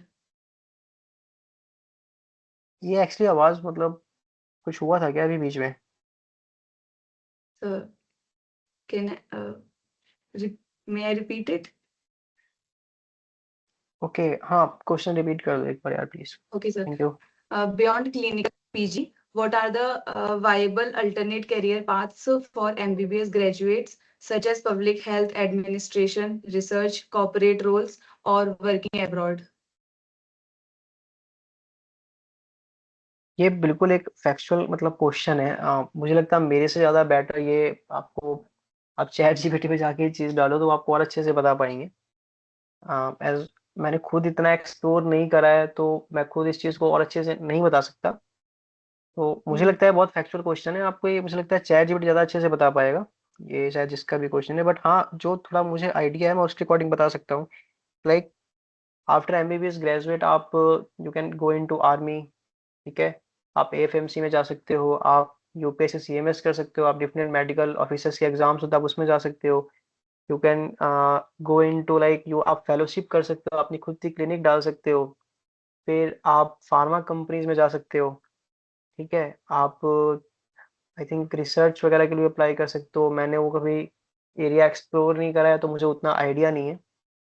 Salary structure सब में ऑलमोस्ट मतलब ऐसा है कि आप 1 लाख से तो स्टार्ट करते ही हो, और वो अगर आप अपना प्राइवेट सेटअप डालते हो तो उसमें ज़्यादा कमा सकते हो। वही उस पर डिपेंड करता है कि आप कितने अच्छे क्लिनिशियन हो, कितने अच्छे क्लिनिशियन नहीं हो।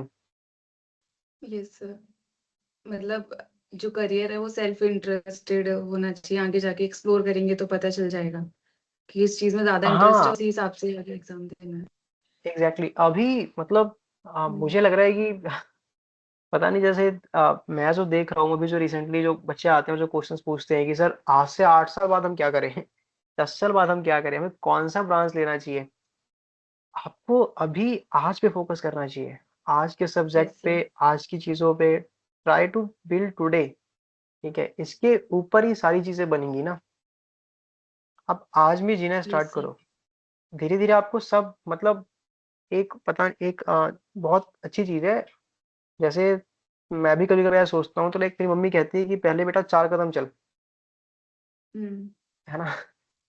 हमें 4 कदम चलना है, फिर हमको पता लगेगा कि अरे चार आगे और क्या है, आगे और क्या है, आगे और क्या है, ठीक है? तो फोकस करो कि आप 4 कदम चलो बस धीरे से आराम से, फिर आपको पता लग जाएगा कि आगे क्या है, आगे क्या है, आगे क्या है, और धीरे धीरे सब हो जाएगा।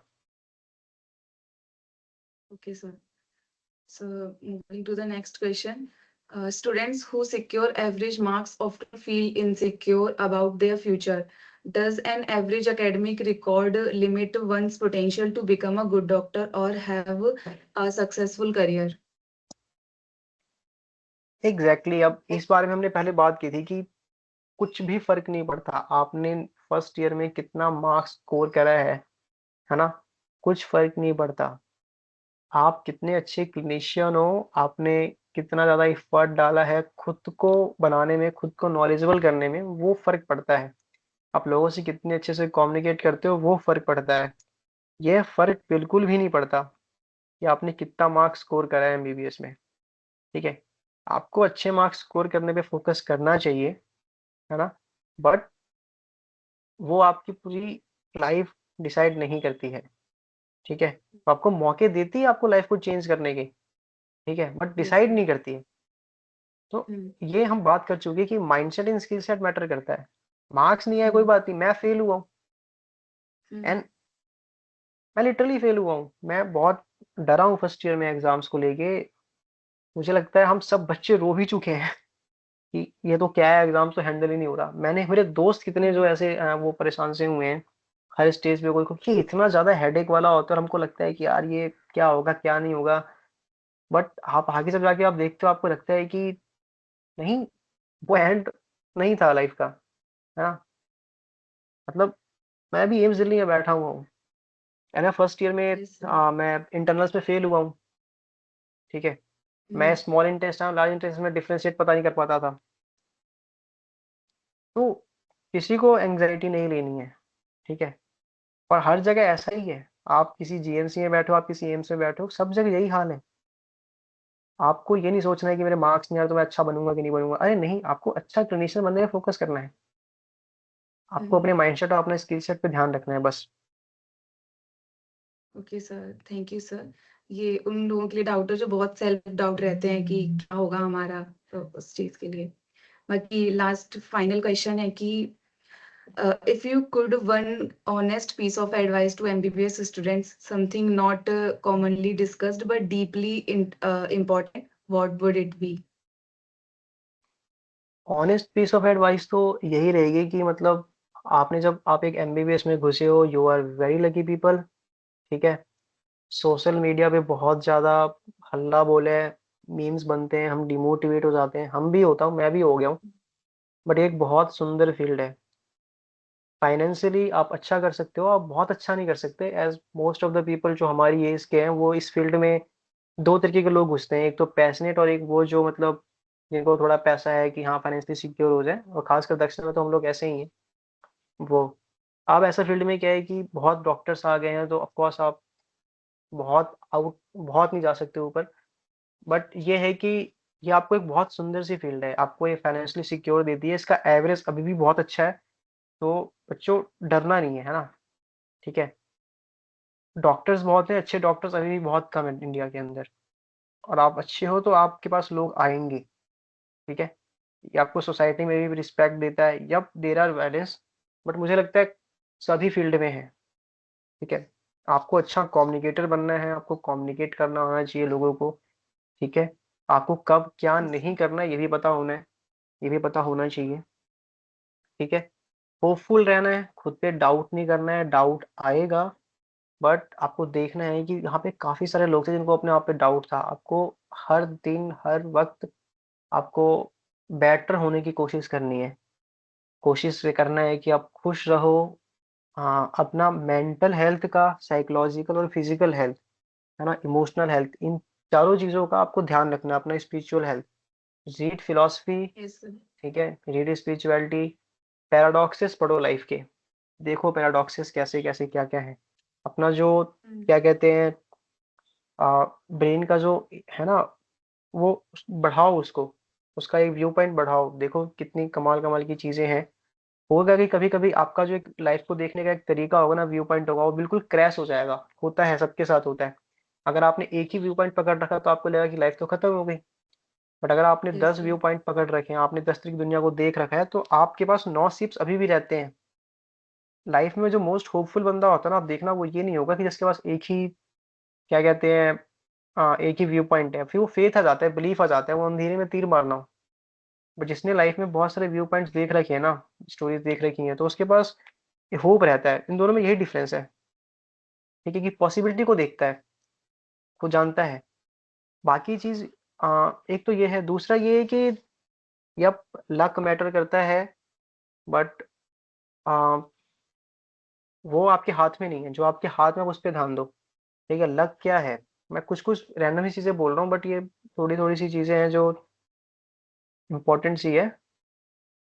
लक का मतलब ऐसा है कि आप एक बार कोई बहुत सी चीज़ आपके हाथ में नहीं है, वो होंगी, वो डिपेंड करती है आउटर फैक्टर्स पे। बहुत सी चीज़ें आप पे डिपेंड करती है।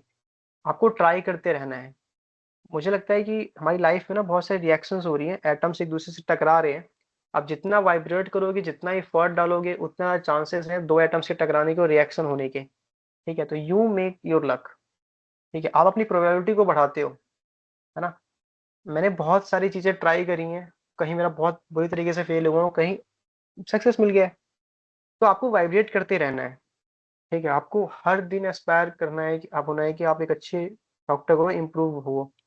आपको अपनी psychological, physical, mental, spiritual, emotional in health पे काम करना है। अच्छे दोस्त बनाने हैं। रस में नहीं रहना है, जीवन को आराम से स्लोली जीना है, खुश होके। पढ़ते Yes, रहो। sir. कभी डाउट होगा कि तुम अच्छा नहीं कर रहे हो, बहुत अच्छा करोगे। ठीक है। आप में से हर एक बच्चा अच्छा करेगा, है ना। मतलब मुझे लगता था मैं कुछ कर ही नहीं पाऊंगा एमबीबीएस डेज में। ऐसा नहीं कि मैं पढ़ने में अच्छा नहीं था, अच्छा था बहुत, क्योंकि इतना ज़्यादा कॉम्पिटिटिव फील्ड है ना, डाउट होता है अपने आप पे, बहुत Yes, इनसिक्योरिटीज sir. डेवलप होती हैं। तो आपको एक होल्ड करके रखना है। ठीक है। और focus on understanding, not on memorisation. ठीक है। लाइफ को आपको ऐसे ही जीना है। एनाटॉमी को एज अ क्रिएटर रीड करो। ये सारी कुछ कुछ चीज़ें इंपॉर्टेंट सी हैं, और टेंशन नहीं लेना है। कॉम्पिटिटिव एग्जाम्स को स्ट्रेटेजिकली अप्रोच करो, काफ़ी अच्छा करोगे आप लोग। और figure it out, posting attend करो, ठीक है? आपको ना ब्रांच की कंपैटिबिलिटी पता लगेगी, ठीक है?